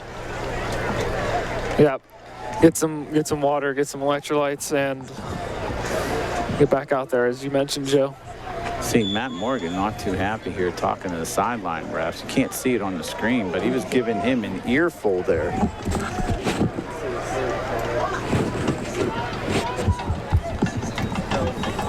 Hand off to Yaboa for the Latrobe, and he's met by number 52. That's the sophomore, Leo Tristiani. Yeah, and maybe a yard, guys. Maybe. That's a great play from a young Mustang. That was 2nd and 9, Mr. Broad. You were right. Connor Burgess just told us that Jordan from East Suburban Sports Medicine is doing the ACL test there. Yeah, it's not a good That's sign. not. I mean, you can't do anything, but he's back up, so you know, just make sure he can test to make sure that ACL is intact. I mean, without an MRI, but nothing's for sure. So looks like they're taping his knee back up, which is a great sign. Ooh, almost another interception. Number 24 for the Wildcats, Aaron Gasky, juggled that ball a bit, and number 8 for the Mustangs, Eugene Hanslick, was right on his tail, almost bounced right into his hands. That was great coverage too. So we have 3rd and 9 for the Wildcats, guys. Not a must make, but you know, they want to keep the momentum here and get another first down. We have Jake Lago, number 36, subbing into the game. He's a 5'7" defensive tackle here. Landon Eckert repositioning the defensive lineman here from the middle linebacker position. Deep ball. Deep single coverage out there. That's kind of a mismatch for Sloan Humphreys there. If Sloan, he's only Sloan's what? he's only 5'10", and that number 20 for Latrobe, he is 6'3". So good defensive play there by Sloan. It looks like another cramp. Yeah, again, and it's what we thought. We might see this the whole second half. And back to Nico Signor, is currently jogging on the Mustang sideline. Nico's just running back and forth. So that's good news for the Mustangs. So we have 1:34 left to go. Latrobe player there kind of on the field there on the 23-yard line. So official timeout for the injury.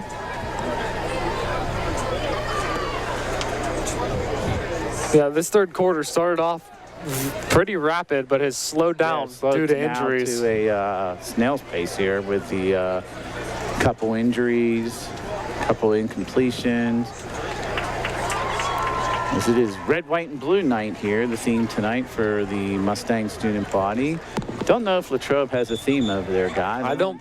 Maybe black, but there's some people wearing white in the front. White. I see yellow. I see Could be red. jersey night over there. See a couple. Could be. Couple jerseys. And Latrobe is going to go here in punt formation. Yep, number 99 onto the field. Mitch Horner to punt it away. I think we have a new returner. It looks like Smaj Robinson, number 2. Yeah, he's been hitting those gaps all night. So maybe the Mustangs are trying to get a bigger play on these punt returns. Not this one, guys. That's out of bounds. That's going to be a good punt there. That ball was on the 38-yard line of the Wildcats. He made it to about the 40. Did he? Marco, I think it's right maybe in front even short, of us at the 46. That's where the officials are marking it. That's a 16-yard punt. Yeah, that was not what Latrobe expected or needed on that. Keeps the Mustangs pretty much in their own territory. Yeah, that punt almost didn't make it out of Wildcat territory there. So 16-yard net punt for the Wildcats. Mustangs start off in great field position, as you can see at the bottom of your screen here, up 21-14, 1:27 left to go in the third quarter. Nonnenberg running out of that pistol formation. Pulls out to the right, has time. Ooh, Tipped up, that's going to be a flag. See some laundry on the field, guys. That was intended receiver for the Mustangs, number 15, Chase Tomaine. But that flag, I don't know what it was for. Chase got hit. He got hit pretty hard. He got hit by 3 of Latrobe's defensemen. So we'll see what the call is. There was also a flag before the ball was thrown, so I wonder if... Oh, yeah, I see 2. You're right, Joe. I see one on the 45, and there's one on the opposite 45. So 2 flags. Pass interference on Latrobe, decline. First down. So there must have been multiple flags on Latrobe. So they're going from the 46. I don't understand what's happening right now. Did they pick up both flags? I have no idea what just happened. I saw 2 flags, and it's still 1st and 10. I'm not sure. I don't know if they declined. I don't think they would have. Mustangs are still in the same spot. Yeah, I don't know what happened. Weird. Hand off to Samaj. Boy, tough. Still on his feet. He is. I'd say he got a gain of 2. Yeah, maybe. Mark, I don't know. I don't think he made it past 47. Well, it looks like the official's going to give him 1 yard. Yeah, 1 yard. So 1 yard gain. It's going to be 2nd and 9 from Mustangs 47. So we're under now a minute left to go here.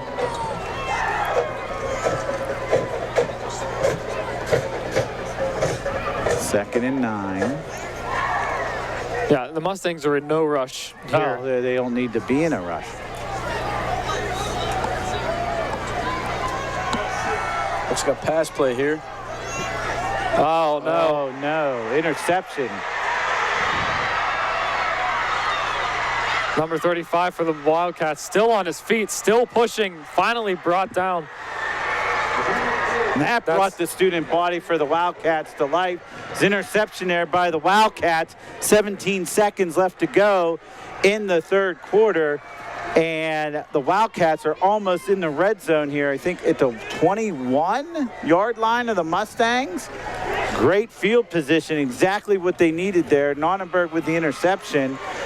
Wildcats capitalize here. That was number 35 for the Wildcats. Tristan Letty, he's a junior. Big play. Big momentum shift too. Yeah, let's see how the Mustangs got to respond here. Timeout by the Wildcats. Wow, Wildcats. Guess they didn't like what they saw, obviously. Well, honestly, I believe that's better for the Mustangs. It gives them a second to reorganize. Take a deep breath. Yep. Yep, agreed.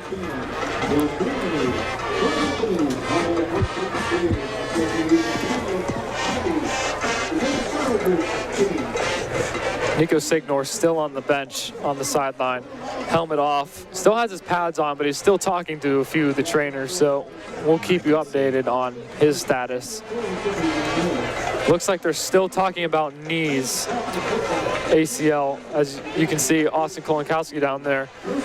Giving his 2 cents. Yeah, he unfortunately has some experience with ACL tears. He's had 2 in the past 3 years. Yeah, he has.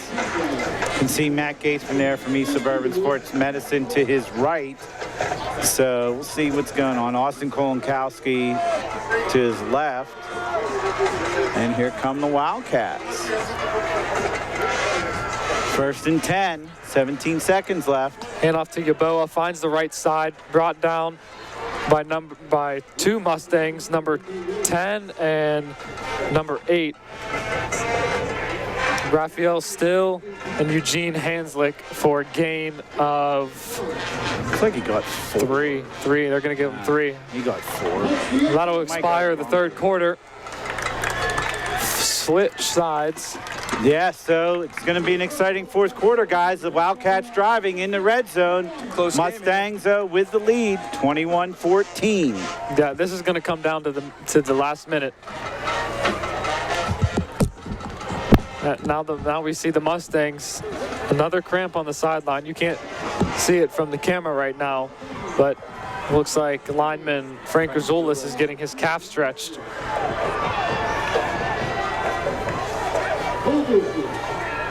But pops back up and he's back on the field.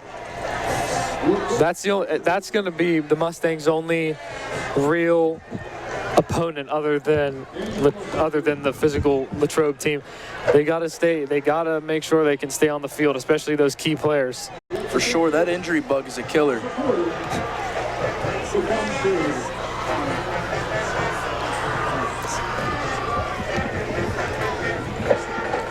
The field is swapped, and we're about to start third quarter. AJ Yaboa is in the backfield for the Wildcats. He's been their featured back all day. He has been. I don't believe there's been another one in. He takes it right up the gut, and he's met immediately by a wall of Mustangs linemen. I believe he got a gain of, it looks like 4, 5. I think that was senior captain Ben 6. Strickland with the tackle. Yeah, so it was. They gave him 6, so it's going to be 3rd and 4 from the Mustangs 14. Latrobe's in dangerous striking range at the moment. Hopefully this Mustang defense can stop him here. Latrobe puts 2 out to the left of your screen. Snap, handoff to Yaboa again, finds the right-hand side, brought down from the back. There's 2 flags on the play. 3 flags on the play. 3 flags, yes. One from your bottom left and 2 from that far right-hand side. So we'll see what the officials think.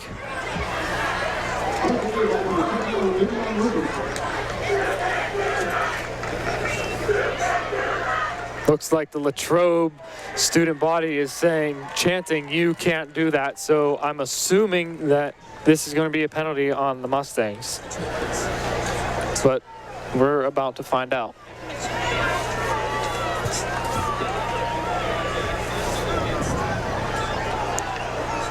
Face mask on the Mustangs. Personal foul, so that's going to be 10 yards, I believe, as we saw that in the first quarter. That sets up Latrobe with great field position. Yeah, they're going to be at the 4-yard line now. So 1st and goal. They do have 85 in single coverage here. I'm assuming we're going to see a handoff to Yeboah. Yep. Drives right up the middle, and he's met. Good play by the Mustangs defense. It's whistled dead. I don't believe there was a gain there. Me neither. It looked like junior defensive lineman Terrence Montu there on the tackle. Great stop by number 79. Yeboah picked up 1 yard on the play. So ball is now at the Mustangs' 4-yard line. 2nd and goal for Latrobe.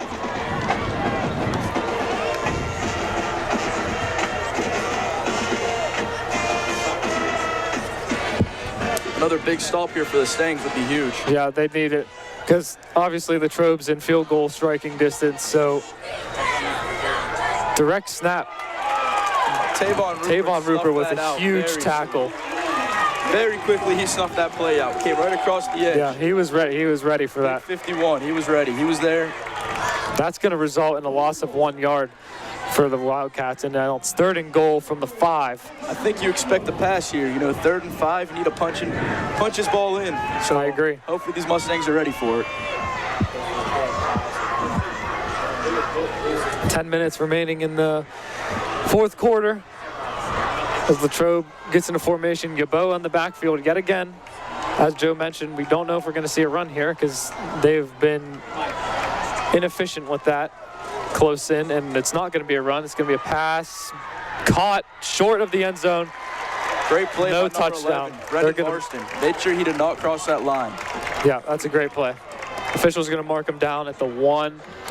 So I'm assuming Latrobe's going to go for it, right? You know, Latrobe they have a big quarterback. I can see them. Right, yeah, a little sneak. A little push. Yeah, it looks like that's what they're going to do. They brought in big number 85.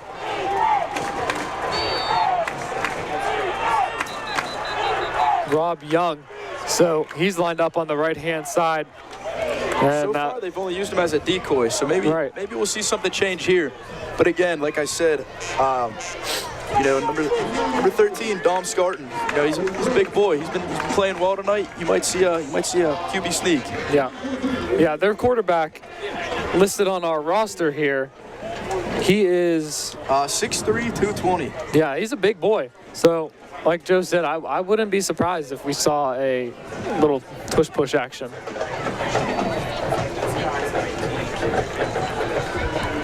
Timeout called. 9:14 remaining in the 4th. 4th and goal for Latrobe from the 1-yard line. Mustangs need a stop. See if they can get it done. I also want to point out how great these purple Mustang jerseys look. Oh, they look amazing. They look beautiful in this night sky. I see number 62 down there. Looks great on them.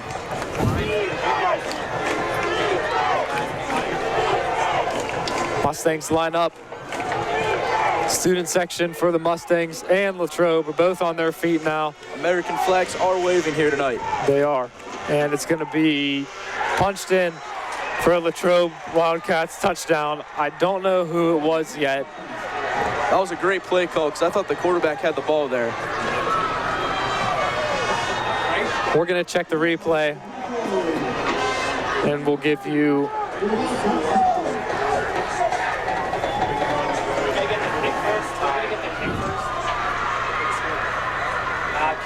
And remember, the live stream is about 30 seconds behind, so we will update you on the information. But the kick is up, and it's good. All tied up in the 4th quarter, 9:09 remaining. Looks like number 24, Aaron Gasky, came in motion and had a nice little run there to punch the ball in. Latrobe needed that, and the Mustangs, they're going to have to turn it up again, just like they did when they came out this half, if they want any chance of winning. Hopefully we see that high-intensity offense. The one thing I'd like to point out, I don't know if it's the numbers, but I do see a huge comparison with quarterback John Nonneberg and Baker Mayfield. They're both very gritty quarterbacks, and you'd love to see something out of that of your leader of your offense. So hopefully we see a drive put together here. Yeah, I agree.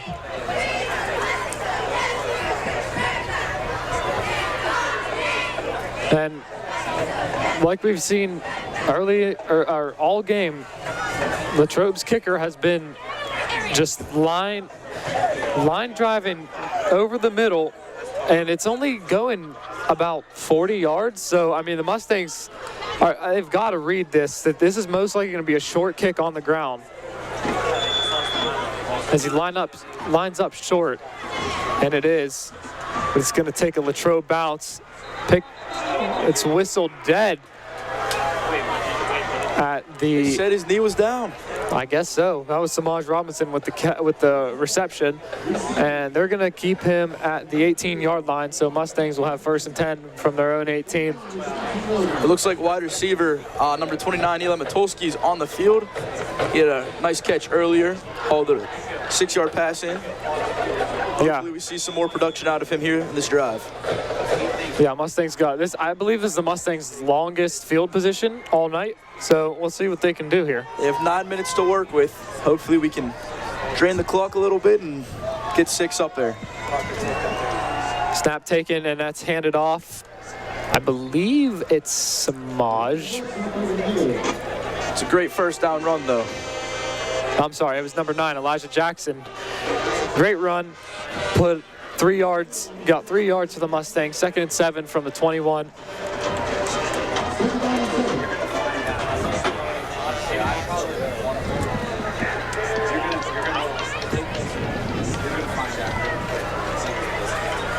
And just an update on Nico Signor. His pads are off. Doesn't look like he's coming back into the game. Ice on his knee, so hopefully we get some good news about that. Big run from number 9, Elijah Jackson, right up the middle. Lowers the shoulder. Looked like it was pretty loud contact there, but yeah, both players seem all right. And I believe he got a gain of 12. Big gain there for the Mustangs. Yeah, it was. Gain of 12 yards. Elijah Jackson with 2 nice back-to-back runs. Yeah, like we mentioned earlier, starting running back C.J. Hart is not playing tonight, so Elijah Jackson and Samaj Robinson, I mean, it's a good problem to have 2 second and third string running backs, and they're producing as much as they are. Yeah, they're like a 2-headed monster out there. Another big run. Huge run. That is Elijah Jackson yet again, right up the middle, keeps his legs moving, gets another first down for the Mustangs and adds 10 yards to their field position. 42-yard line, almost in Latrobe territory.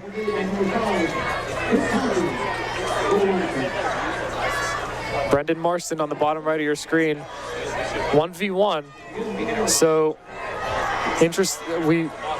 we'll see if they try to target him or if we're going to run it again. Another handoff. Hit immediately, but he kept pushing those legs for gain of 3, I believe. Would say a gain of 3, yeah. And it would be gain of 2. Ball at the. It looks like number 9, Elijah Jackson, is getting subbed out of the game. Yep, give him a breather. Yeah. 3 big runs back to back though. Yeah. So I believe. Great production from the running back. Yeah, I don't know if they have, or yes, they have. They have another running back, and I believe it's Samaj. Could be wrong, but I believe, and it is. Takes the handoff, runs straight up the middle, gets a push from the lineman of the Mustangs, gains another 2 yards from that push. So I believe he gained about 5 on that play. It's going to be 3rd and. Let's see what the officials have to say. 3rd and 3. Gain of 5. I don't know if it was shown on the broadcast, but there was a huge block by number 15, Chase Tomaine. Yeah. He drove his defensive back and kept moving those feet. Love to see that grittiness from these Mustangs. Very good play. Latrobe's defense showing some signs of weakness on the run. Looks like Elijah Jackson's back in the game. You see Marcos. He was like.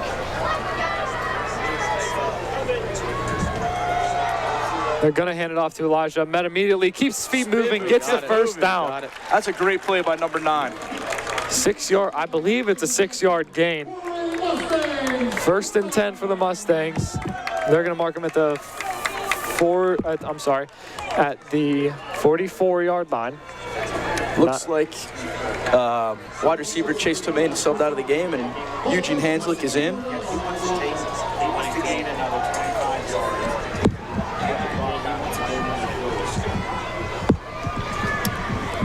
Looks like a jumbo set here. And it'll be interesting to see if the Mustangs just want to run down the clock. And Big play maybe for Latrobe there. Again, number 20, he's had a great game. Yeah, unfortunate for John Nonnenberg there. Had no options downfield, forced to run. I believe that was defensive back Danny Noonan. Great game from number 20, though. Mustangs looking to run down the clock.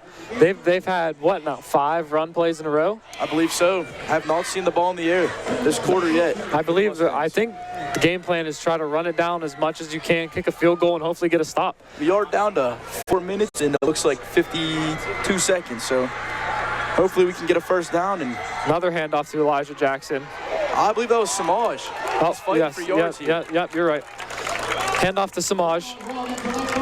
Right up through the middle. Gains, I believe, 6, maybe 5.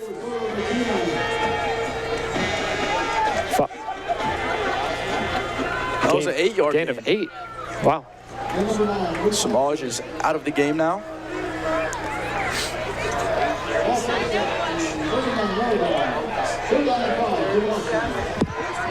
This game has really been a battle of the trenches. You know, Plum's offensive line is really stuck in there. And you'll have to see it with a lot of key missing players. That's another handoff to, it was Elijah Jackson this time. Elijah. I don't believe he got a gain on that play. 4th and 5, so Mustangs. It looks like the punt team is out there. They are. Luke Hoberg. We do have Golden Leg out there. Hopefully he can get another one and pin him back. Yeah, Mustangs have, I'm sorry, Latrobe has about 3 minutes by the time the punt gets off, probably about 3:35 left on the clock. So not ideal time, but Luke punts it away. Caught at the 15-yard line, met immediately, but breaks a tackle. Big hit. Brought down at Latrobe's 25-yard line. Huge hit there. I think that was a combination of 23 and 21. I believe 23 is Avery Schaefer. No, 23 is Kenny Smith and 21 is Avery Schaefer. Okay, yeah, sorry. Big play by both of them right there. And defense for the Mustangs has to go to work. This is going to be a tight game. It's going to come down to the last couple seconds, so both teams need to be on their A game. Battle of the trenches here. Looks like it's a lot of run-heavy offense. Yeah, both teams looking to just crank this clock out. Hopefully, you know, we can get a big stop from these Mustangs. I believe in the backfield again is A.J. Yaboa, and he's in motion. They did pitch out to the right. Number 51, Tavon Rupert. Big tackle. I believe it was a combination of Tavon Rupert and Tyler Bellino. Yeah, good play by both of those there, both of those two players, and they're going to give him 1 yard on the play. So 2nd and 9 from the 26-yard line for Latrobe.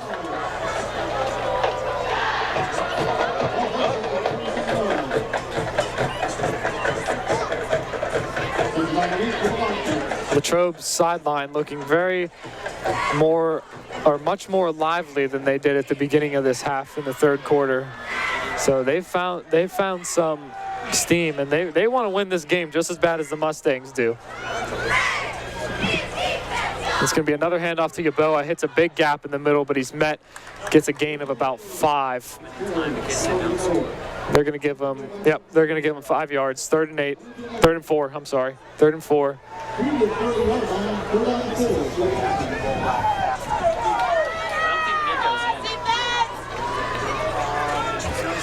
2:19 counting left in this half. Approaching the 2-minute warning rapidly. 20 seconds left on the play clock. Hopefully these Mustangs can get another stop here. Yeah, trips out left for Latrobe. Looks like they're going to pass this ball, and he is sacked. Sacked by, looked like number 76, Ben Strickland, yeah, huge play. Desperately needed that. Kid. Heck of a night for the kid. Again, another leader on this defense. Just love to see it. Yeah, that's a great play by Ben Strickland. Keep the Latrobe in their own half.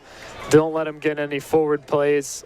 And Latrobe, their last punt was not great. It went about 20 yards, give or take, 16 yards, I believe, and straight out of bounds. So hopefully the Mustangs catch a break here and get this punt played short right into their hands and can get good field position for the last minute, 54 seconds of this half. Plum's defense has been really hot this second half, especially here in the fourth quarter. Yeah, I agree. They haven't let up much. And earlier in the half, Landon Eckert had that interception. That's what really sparked it all, in my opinion.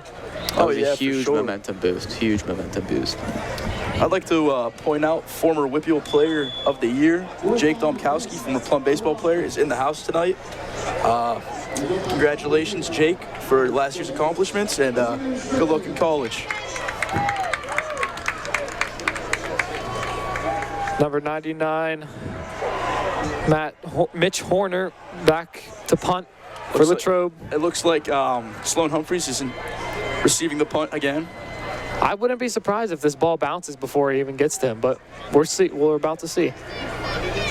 A little bit of a better punt this time. It's going to take a bounce in Latrobe's favor. That ball is going to trickle all the way down to the 31-yard line. It's picked up by Latrobe. So Mustangs do not have an easy go at this. They're going to have to work for this game.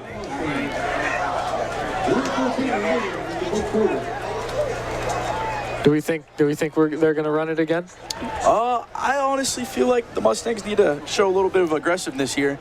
I can see we go deep ball first play. Try to get in a field goal range. Put them on their heels. Yeah. A big play is probably going to be needed here, right? Considering how late in the game we are. Yeah. I would look for number 5 Sloan Humphreys or number 11 Brendan Marston here to make a big play for the Stangs. Yeah, they've been getting off their marks quite a bit tonight, and I think if we can find them, it'll be very beneficial.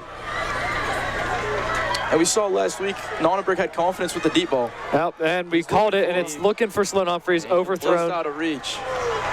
He was... The Mustang coaching staff was looking for a flag there. Not going to get it. Matt Morgan, head coach, not very happy about that one, talking to the referee. Fuming on the sidelines. So that's going to result in a 2nd and 10 for the Mustangs at the 31-yard line, and they're going to try again. But good call, Joe and Emil.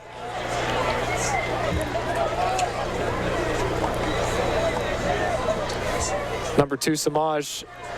Lined up And as a receiver here. Samaj is as a receiver, trips out to the right for the Mustangs. Elijah Jackson in the backfield to John's right. They do have him listed as a running back and receiver, so we can see the ball coming to him here. Uh-oh. Nonnenberg with pressure. Big catch. That That was a risk that they needed to take, though. John was getting pressured. They needed to get downfield. You know, and it's as the saying goes, a big-time player will make a big-time play when it really comes down to it. I agree. Now we're really down to the wire here with a minute left. Yeah, the Mustangs need to get in field goal range. I wouldn't be surprised if you see a timeout with 30 seconds to go. Yeah. It's probably a good call, Joe. Trips out to the right again for the Mustangs. Time for Nonnenberg. Still got time. Fires downfield. And he's got Brendan Marston on the sideline. Gets out of bounds. Get out of bounds. Huge gain for the Mustangs. Well done by Brendan there to get out of bounds. Stop the clock. It looks to be about 10 more yards. We'll be in field goal range. So hopefully, you know, we can keep stringing along these quick passes. Even if even worst comes to worst, I do believe that we can hit a field goal from this range. It is far, but it's not impossible. The key here is getting out of bounds. If you can save those timeouts, it'd be huge. Oh, yeah, of course. I believe the Mustangs still have 3 left. Ooh. Fired over the middle for Samaj. Ball Gain in the middle of the field. 4. It looked like Latrobe was in a zone coverage here, so I wonder if they're going to play 3 back. Yeah, I think they're trying to protect. They're trying to protect the deep ball.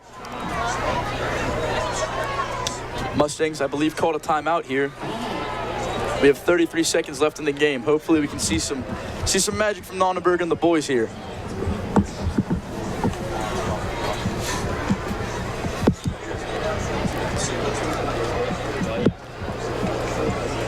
This game's really coming down to the wire. Tie game with 33 seconds left.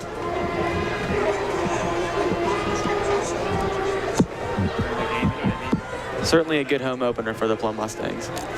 Yeah, great energy. Student section still very lively. The band's very lively for the Mustangs and Latrobe. You love to see the pride of the purple and gold. Always. Nico Signor desperately watching from the sideline. I'm sure he wishes he was in the game right now. As an athlete, I know that feeling. As Joe mentioned earlier, Latrobe is playing zone defense. We do have an empty set here, so it looks like we're going to pass the ball here. Hopefully we can get something off quick.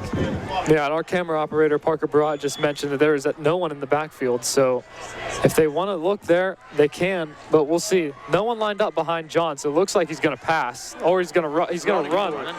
Lots of room. He's got it. First down. Good play called by the Mustangs. Wide open hole. Hurry up offense here. Crucial time. Yep, 25 seconds Looks to go. like they're going for a spike. Yep, they do. No, there is a timeout called. Second of 3 timeouts for the Mustangs with 25 seconds to go. Latrobe defense needs to stop Mustangs pushing for a score here. They're really stringing a drive together here. Hopefully we can get 2 more quick passes. That'll put us into field goal range. Make it a nice kick for Live Bigger here. Yeah. Obviously you want to get in the best possible position, no matter who's out there. And we see Matt Morgan talking to the referees again about what we're unsure, but just an observation. It's a very, very chippy game from both sides of the ball. Yeah, but honestly, it's been one of the cleaner games. It really has. Not too many penalties. The only serious penalties have been a face mask, which is pretty good. Yeah. Most of the other ones have been false starts and offsides. And you like to see the consistency from the referees, not making it a one-sided game. Right. Lonnenberg alone again. He's looking deep. He's running the pocket here. Gets out of bounds. Late hit there. Yeah. Surprised there's not a flag, but good to see he got out of bounds. I believe that's a gain of... I believe it's a gain of 3. We do have 18 seconds left on the clock. They might give him only 2, honestly, Joe. Yeah. Hopefully here we we can strive. Oh, 4. Gain of 4. Gain of 4. Wow. That was a generous 4. We love to take it though. I thought he got out of bounds before the 35-yard line. I thought so too. Another run really gets you into field goal range. Yeah, for sure. Mustangs look to have about 2 more plays. John looks like he's going to pass it here. Samaj wide open. I don't think John saw him, but he's going to run it anyway. Trying to get out of bounds. Good. Great play by John Nonnenberg. Gets out of bounds. 8 seconds left. John Nonnenberg scrambling here like former Plum quarterback Sean Franzi. It's great to see. Now, will the Mustangs spike it and go for the field goal, or are they going to go for the glory and get the touchdown? I say you play it safe and go for the field goal. You have one more play. I feel like right now you go for the touchdown. If you get it, that's great. If not, you got to live your bigger waiting here to save the game for these Mustangs.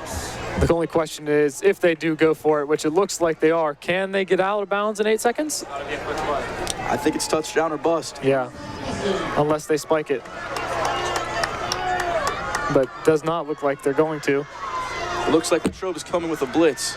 Run to Elijah, Jackson. and he's down. Down at the 1. 2 seconds left on the clock. Mustangs call timeout. Like we said earlier in this half, this game is coming down to the absolute thinnest of wires. It looks like special teams unit is coming out. It does. Great run by Elijah Jackson. Again, just another 2 weeks in a row, great game. Yeah, got the Mustangs in great field position. I believe it's Live Bigger on the field, number 32, about to take the kick, and it is. So, all the Mustangs on the sideline, kneeling down, hoping for a miracle here. Praying for this field goal to go through. Of course.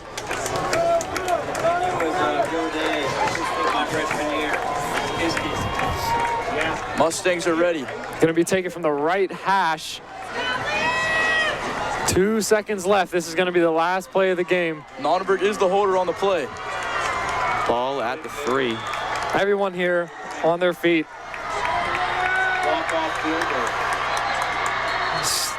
Play is whistled dead. Latrobe looks like they're trying to ice Olivia Bigger. Yep, it's going to be a timeout. And that's classic high school right there. The only ice I see is ice in her veins. Hopefully she gets this one through.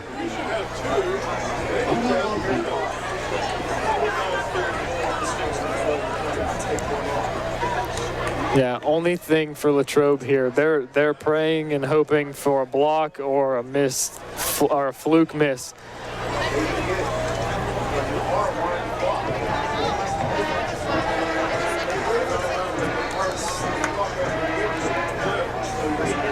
Both teams coming back onto the field. Coach Morgan giving Liv a pep talk, telling her she's got this, nothing to worry about. There are no timeouts left in the game. Nonneberg talking to his kicker. Hopefully words of encouragement. Yep. Takes her steps back up, flag. On the play. Could this be, it might be a false start. I saw Coach Kestrel running up. He must know what happened. Let's see. Oh my gosh, it's against. It looks like too many men on the field for Latrobe here. Yeah. That is not something they needed. Benefit for Mustangs, but it looks like they're going to replace the ball here. Yeah.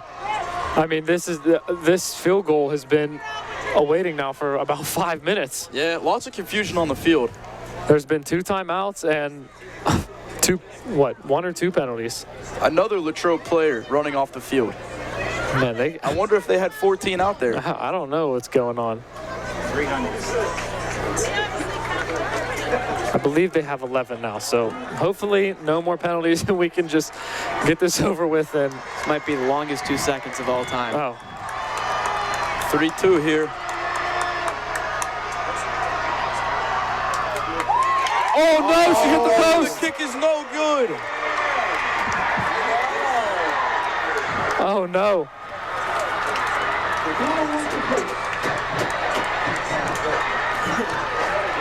Liv Bigger hits the right side of the post. So you hate to see it. Yeah, that's extremely unfortunate. Headed into overtime. So a half that started super fast became super slow, and now we're headed into overtime. This really is turning out to be a really good game. Yeah. Yeah. Completely opposite of what we expected. I know that Central Catholic and what is it? Pine Richland. Pine Richland. That's game of the week, but this game so far has been electric for these Mustangs. 4 downs from the 10 to get in. Each team will have a possession. So I just learned that for overtime rules, each team will have a possession 4 downs from inside the 10. Both teams, and that will determine the outcome of this game. And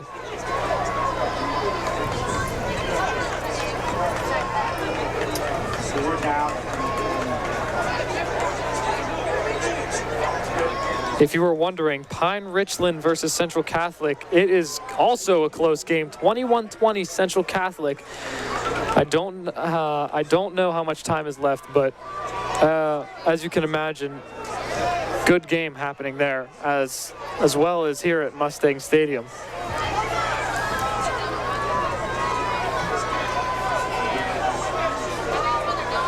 And it really became an electric game in the second half. The first half was real fast. Yeah. Second half, back and forth the whole time. Definitely not a boring game. No.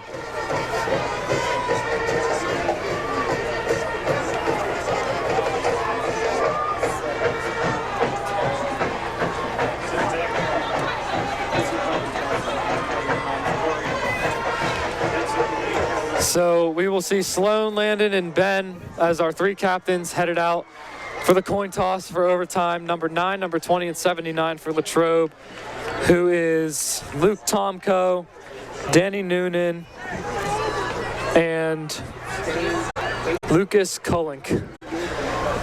So As soon as we find out, we will let you know who has first possession and which side we're going on. Just as a reminder, it will be 4 downs from inside the 10-yard line. Both teams will have a chance to have possession of the ball.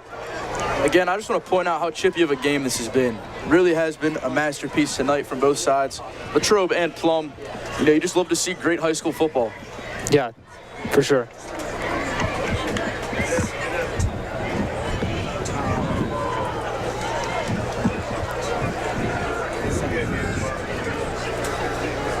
So it looks like Plum may have won the toss.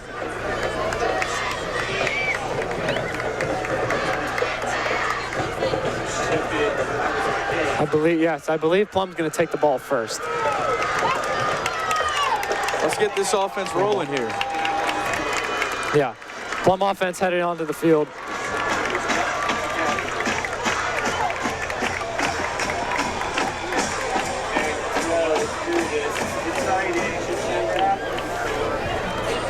And I believe since we've done these live streams, Mr. Broad, have we ever had a game go in overtime while live streaming? I can't remember. It's been 10 years since So this is, if you're watching right now, this is definitely an experience. I think I picked a great first game to broadcast. Yeah, you did. How about that? We have Elijah Jackson, senior running back in the game here. Again, this whole game we've seen a split between Samaj and Elijah. A two-headed monster, honestly. Yeah, both playing extremely well tonight. John's going to take the snap.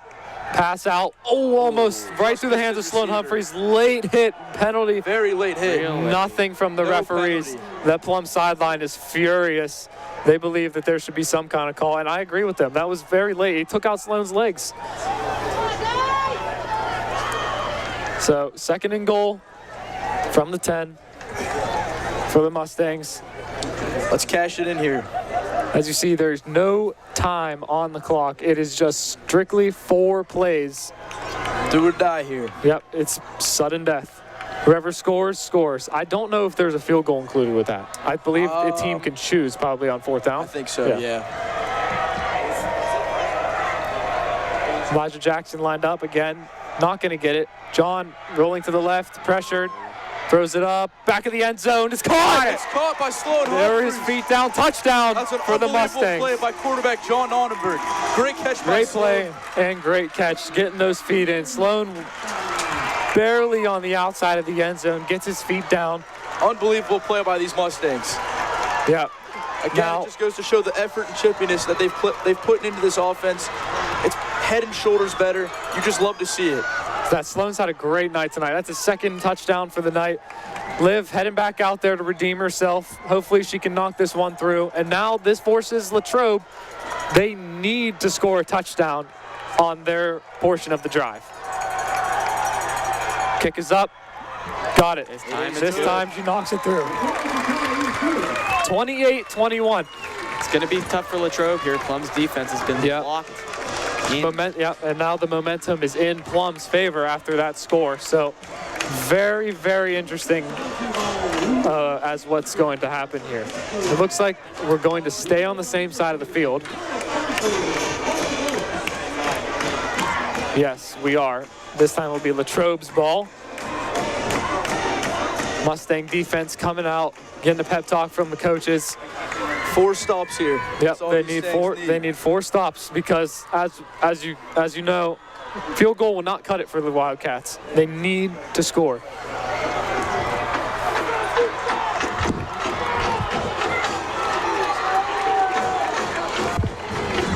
The band is pumped up. These cheerleaders are pumped up. The student section's ready. The atmosphere here is absolutely electric. Straight snap. Different quarterback in here. Beautiful tackle by no other than senior linebacker Landon Eckert. And another player for the Mustang who's just had an incredible night. Obviously, you know, he had that interception earlier and then a big tackle there for a loss of 1 yard. Really carrying this defense here tonight. And I just got more information. If the Wildcats happen to score, it will be the same thing over again. 4 downs from inside the 10-yard line.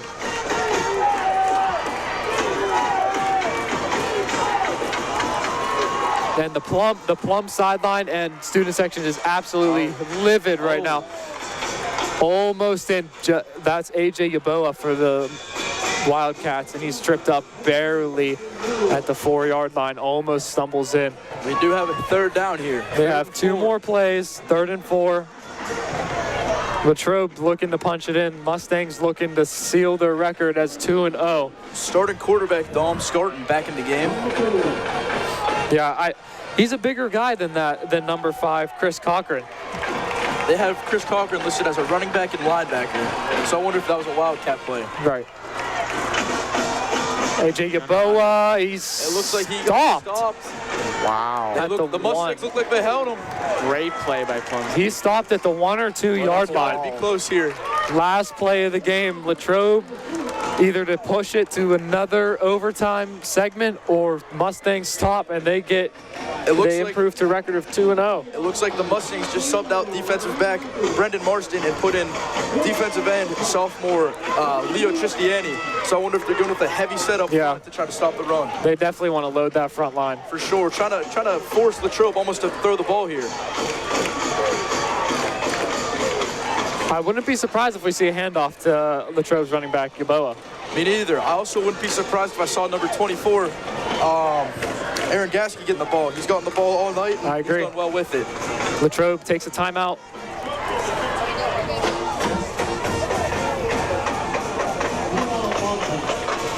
It's once again down to the wire in this game. Yep. Definitely more important than it was in the 4th. You have 1 play. Can Latrobe do it? Both teams taking their time to regroup, figuring out game plan. Mustang sideline, all on their feet. Some are down praying. Latrobe sideline, all on their feet. It looks like they have a mascot here, actually, Latrobe. They have a Wildcat mascot on the other side of the field if Connor wants to pan over and show that. This is some high voltage football here.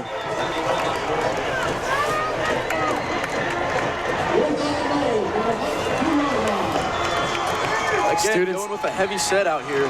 Yep.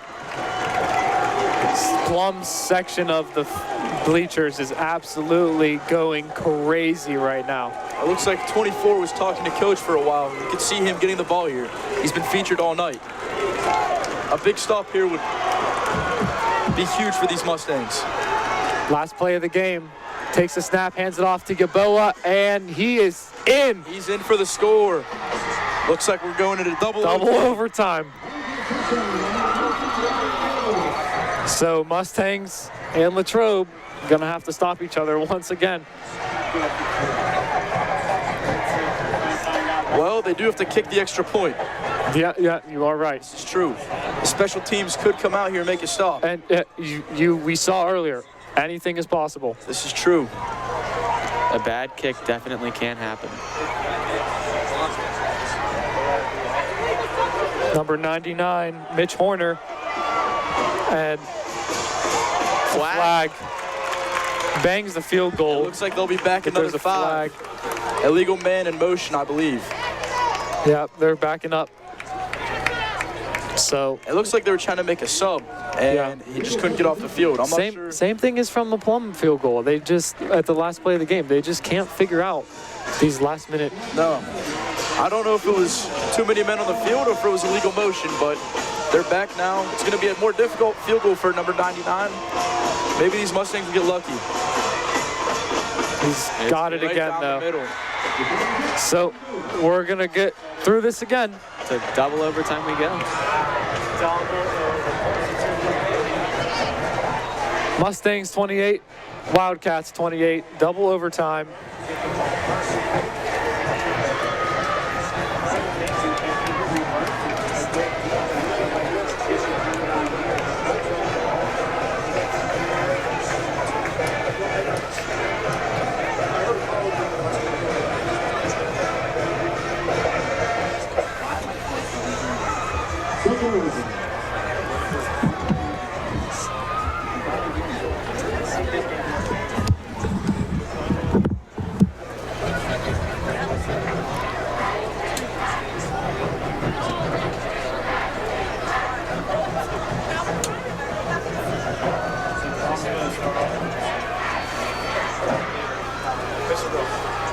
see how many people we have? Got a question for you, Joe. Yo, what's What going would you on? rather watch? Would you rather watch this double overtime or the Skeens bump day today?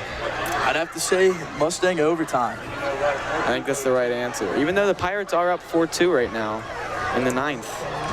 Pirates are notorious for blowing games. They are. I mean, we're playing the Red Sox, so This is true. you should seal the deal unless Aroldis Chapman comes out of the bullpen. And Right now on the field, you see a flurry of red, white, and blue. Yeah. Trying to support You do. these the student Mustangs. section just flooding down to the They're all opposite running. side. It's a full sprint. Every single one of them, if Connor gets a shot of that, literally the entire student section heading down to the opposite side of the field to support the Mustangs. It looks like, Same with the Latrobe Wildcats student section. yeah, it looks like Wade Carey's sweating right now, trying to get down there. Raphael still late to run in, just gets there. Wide open. Stopped at the 5. That's a huge tackle by number Huge 10. tackle. He had open grass. Yeah, if Raph wasn't there, that's going in the back of the end zone.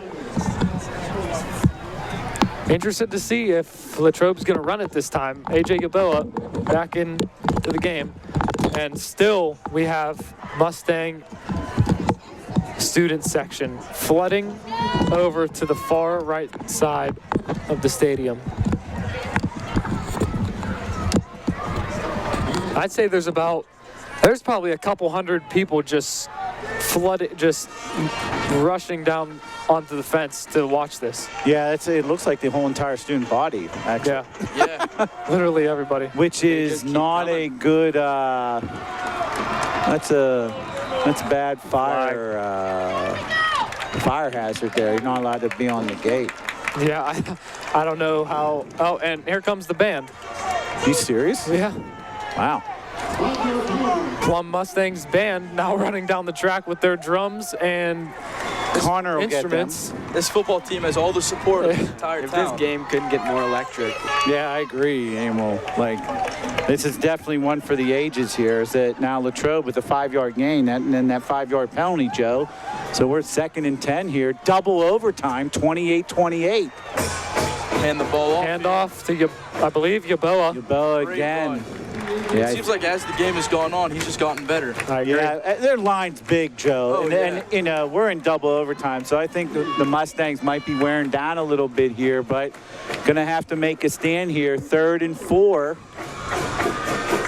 Hopefully we can see a big stop here. Interesting, guys. What happens if Latrobe doesn't get it? Yeah, if they Do you kick go a field for the goal, field goal yeah. or do you go for the touchdown like that? I don't know, because they saw what the Mustangs could do Sure. earlier in the first overtime. Well, this is about the 8th time we've said biggest play of the game here. Right. 3rd and 4, double overtime. Hand off to Yaboa. Got space. Sleeves in. Good. Broke 2 tackles at the 5-yard line for the Latrobe lead by 6.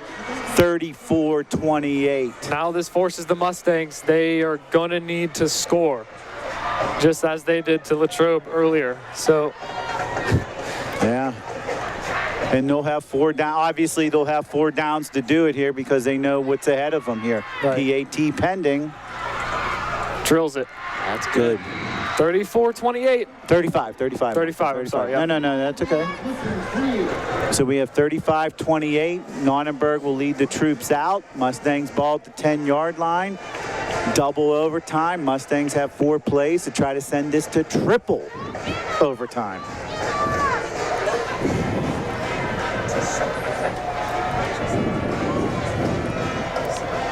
So interesting here how the Mustangs will go about and attack this. You could run the ball on first down. You know you have 4 plays to get 10 yards. You don't have to pass it right away. We'll see what the Mustangs do here. Nonnenberg threw, what, 2 passes last time, right? I believe so. Pass, right, in the first overtime. So we'll see if the Mustangs come out and attack here and go to the pass. Man defense.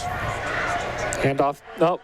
John keeps it. Runs. Hey, gives it to stays on his feet. Who is that? That's Eugene Hansley. Number Takes 8, the hit, Eugene Hansley. fights for more yards.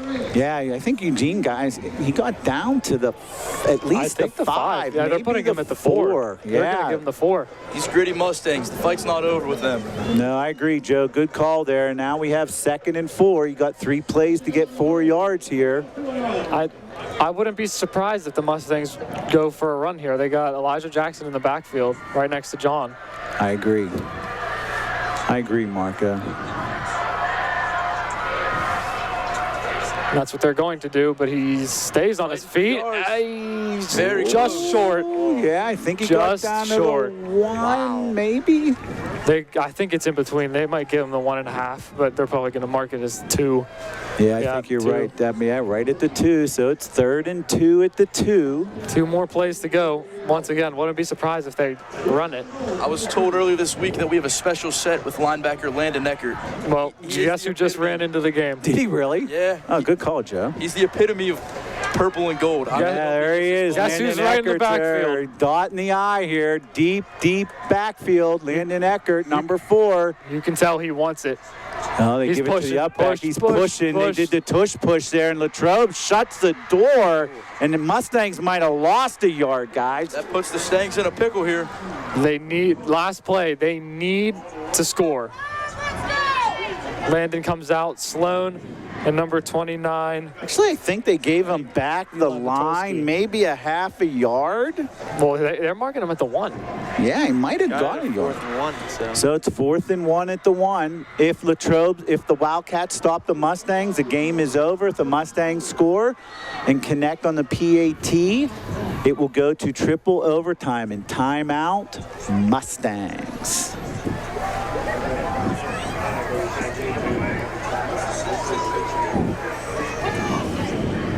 What do you guys do here? Run or pass?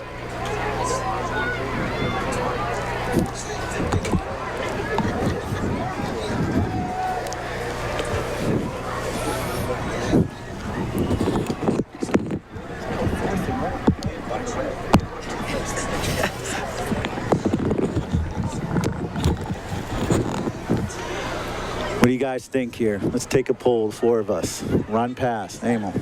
I'm going run. Marco. Fake handoff. John's going to run it. Scramble. That's what I'm thinking. Yeah, I'm Joe? thinking that too. I think there's a chance. Honestly, we got Big 51. We do. I can see him getting the We ball. do. Tavon Rupert, the rushing touchdown. I'd love to see it. Yeah, that ain't happening, I don't think. No, I I'm don't using the think slang so. there. I think you have to roll out John. Yeah. I think Sloan Humphreys is going to get the ball. He's been reliable. Oh, there he goes. He got the whole He's got side. it. He's in. Oh, my gosh. Triple overtime. With the rushing touchdown here. Now, here's the question. Still got to make the field goal. We talked about it, Christian Parker and I. Does Latrobe go for 2 when they scored? I don't know. I don't do you think go so. for 2? The safe play is to send it to triple overtime. Like, what do you know? That's what it looks like they're about to do. Live bigger Yes. out on the field. So if she puts this through, we are going into triple overtime as the student section rushes back. Yeah, well, they know it's going they know it's going the other direction here. Now Liv, PAT pending to make it 35. She's got it. Right Good. down the middle. Oh, man. Triple overtime. Triple overtime here. Yeah, this is a Plum, first in my Pennsylvania. 32-year career. This is a first. Triple overtime. Mustangs, Wildcats. Yeah, and as you can see on the live stream, cheerleaders, band, student body, all rushing back to the other side to get in on the action.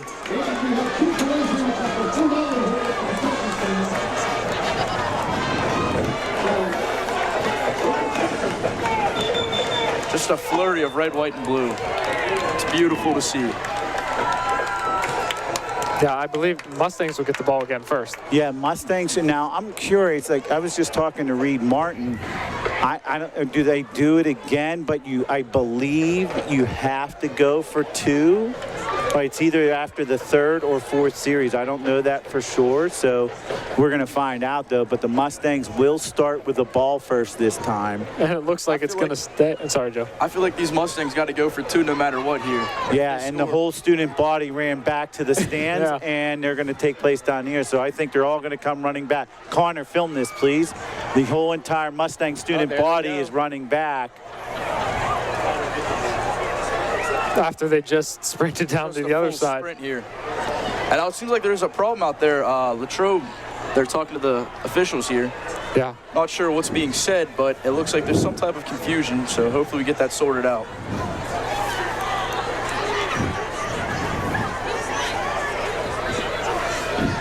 They're telling them to get off of the field. I'm not sure what's going on here. Me neither. Possibly a timeout? I don't know. It looks like the Mustangs are on defense now here, too. Yeah, that doesn't make Interesting. sense. They should flip-flop it. I don't, again, I apologize. I'm not abreast on triple overtime rules at the high school level. So let's see Landon Eckert coming out. Yeah, So it looks like the Mustangs are Stanks are going on to be, defense. and that's, they didn't flip-flop. Latrobe starting on the 10.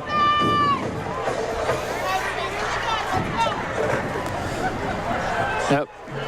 Here comes, this time, the entire Mustang band, not just the drummers, but now all of the percussionists. As you can hear, I'm sure, through our mics. Big stop by 76. Ben Strickland.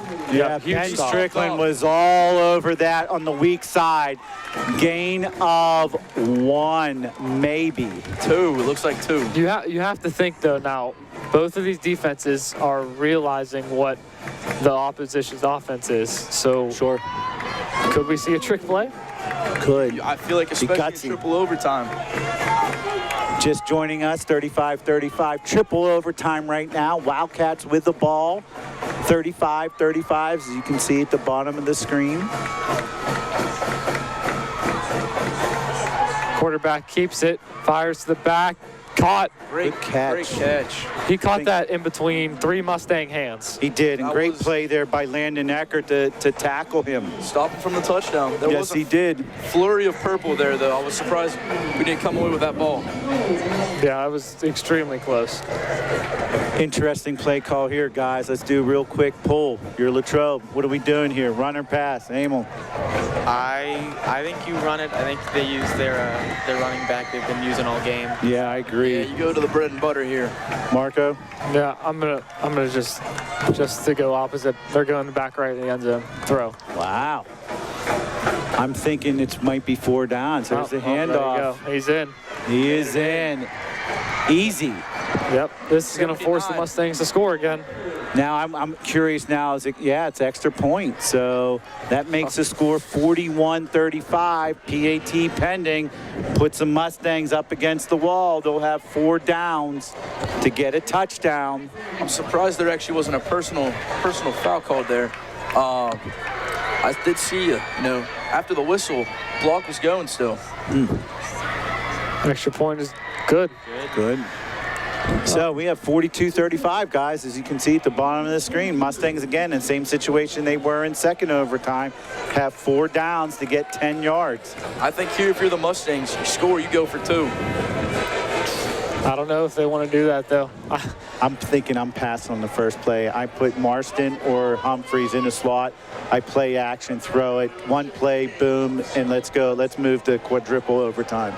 Yeah, and this is where it hurts not having Signor, because realistically, he might be put in that situation to make Absolutely. that big play. No, you're absolutely right, Joe.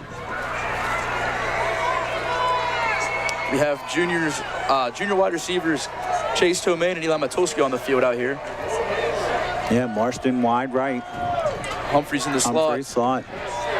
Screen pass to Samaj, gets through. Makes a tackle, stays on his feet, fights for a couple extra yards. Yeah, I Gain think of he made 3, it back 4? to the no. I think he made it back to the line, guys. I think right at the 10. Yeah, that was a pass in the backfield. Yeah, so I mean, good job by Samaj to get. I think he lost a yard, so it's going to be 2nd and 11. Yeah. Good job is almost to get back to the line of scrimmage there. It could have been a loss of 5. That's a tough play there too. That was. I think right here, you might go slants here. It looks like try to split the defenders in the middle, try to score a touchdown. Yeah, you got to get inside the 10-yard line. Not able to do Nonberg it. having to go out. Lost yards. Lost yards. I think he lost 1 or 2. That might be back at the 13. This is gutsy here. I think, yeah, at the 13. So You now got we're third third and 13. Mr. Barat, what are you doing here? You trying to split it down the middle, or are you going for the touchdown? 4th and manageable, or going for the tutty? John's obviously more comfortable running to the right, but that now has become the short side of the field. So, I mean, you could roll him to the left. Yeah. I mean, it'd be gutsy to run. The middle of the field's going to be open. Got to be a pass. You got to pick up 7, 8, 9 yards to make it 4th and manageable. Oh, 15 was wide open. I saw. That's a pass flag. interference. Spot of the foul. That's going to be probably put out at the That should 2-yard line. If that's a spot foul, Marco, that'll be around the 2 or 3. But regardless, more importantly, it's an Mustang automatic first down. It is a spot. It will not be a spot foul, it looks No, like. they're going to mark it. So do they go half the distance because they're at the 13? So if it's half the distance, they'll move it to the 6.5. Let's see where they go.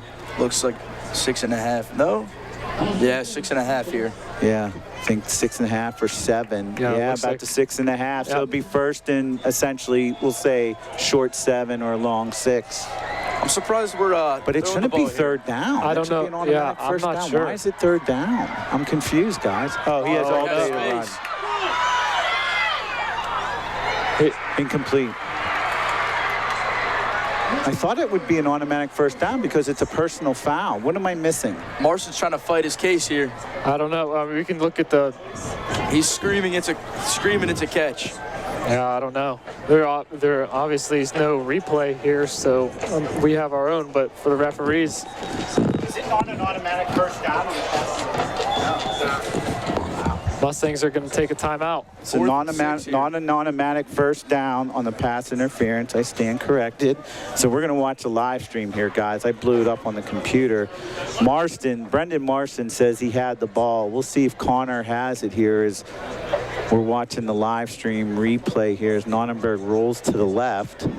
Marston open. No. Oh, I think he kind of trapped it, but he rolled. I think he trapped it. Latrobe has a player down on the field. It looks like he's cramping. Yeah. We haven't seen that the whole fourth quarter, though. No, actually, or overtime here. Right. We saw it at the end of the third, like Yeah. 3 times at least. Yeah. Okay, guys, I'm going to try to pause it here on the live stream. Let's hope we can get some magic out here. Fourth, final play for the Mustangs. No catch. Look. Yeah, it He did hit the trapped ground. Right, he trapped it. So we have 4th and 6. Mustangs need a score. Too high. Game over. What a great game by the Wildcats. Good game by the Mustangs also. Latrobe goes to 1-1 on the season. The Mustangs go to 1-1. And the Mustangs come up on the short end in triple overtime, 42-35. Great game by both sides. Oh, absolutely. Just a heartbreaker for Plum, but you know, they left everything out on the field, and that's all you can ask for. Yep. Extremely well fought for both teams. All the energy was left on the field. Just unfortunate the outcome for the Mustangs. As they shake hands here, you know, both sides, a hard-fought win.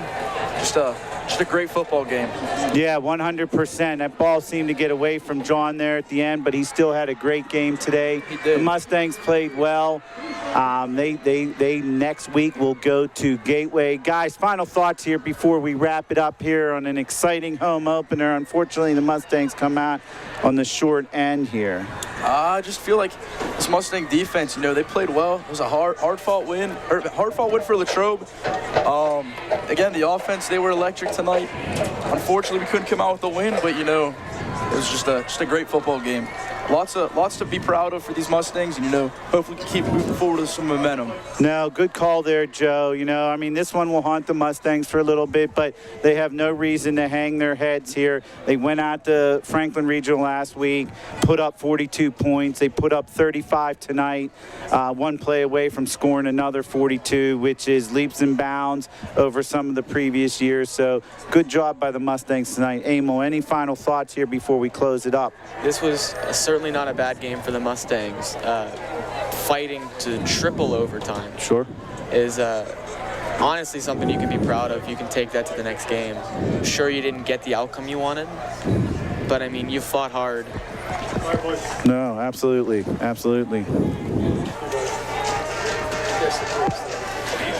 Yeah, Marco, final thoughts here before we close it out. Yeah, same thing. Mustangs have nothing to be upset about. They played hard, played till the end on both sides of the ball. Just unfortunate how it ended for them. Yes, this one's gonna sting a little bit. And listen, you guys know how it is. I mean, Marco, you, Christian, Parker, last night, we're leaving at this time from Peters Township last night. First loss in 2 seasons during the regular season. We get it. I mean, you win some big ones, you lose some big ones. So Mustangs will learn from this, and Coach Morgan and the coaching staff, they'll have the Mustangs rip-roaring to go as we invade the Gators next week in Monroeville. The Gateway Gators, yes. So for the Mustangs' second road game of the season, first of 3 on the road. So good job tonight, guys. Joe, Marco, Emil on the headsets, then the game. Connor was working the camera here at the end. Christian and Parker, big assists also tonight, everyone jumping in. And once again, the final score here from Mustang Stadium, the Latrobe Wildcats, triple overtime, 42, Plum Mustangs, 35. Good night, everybody.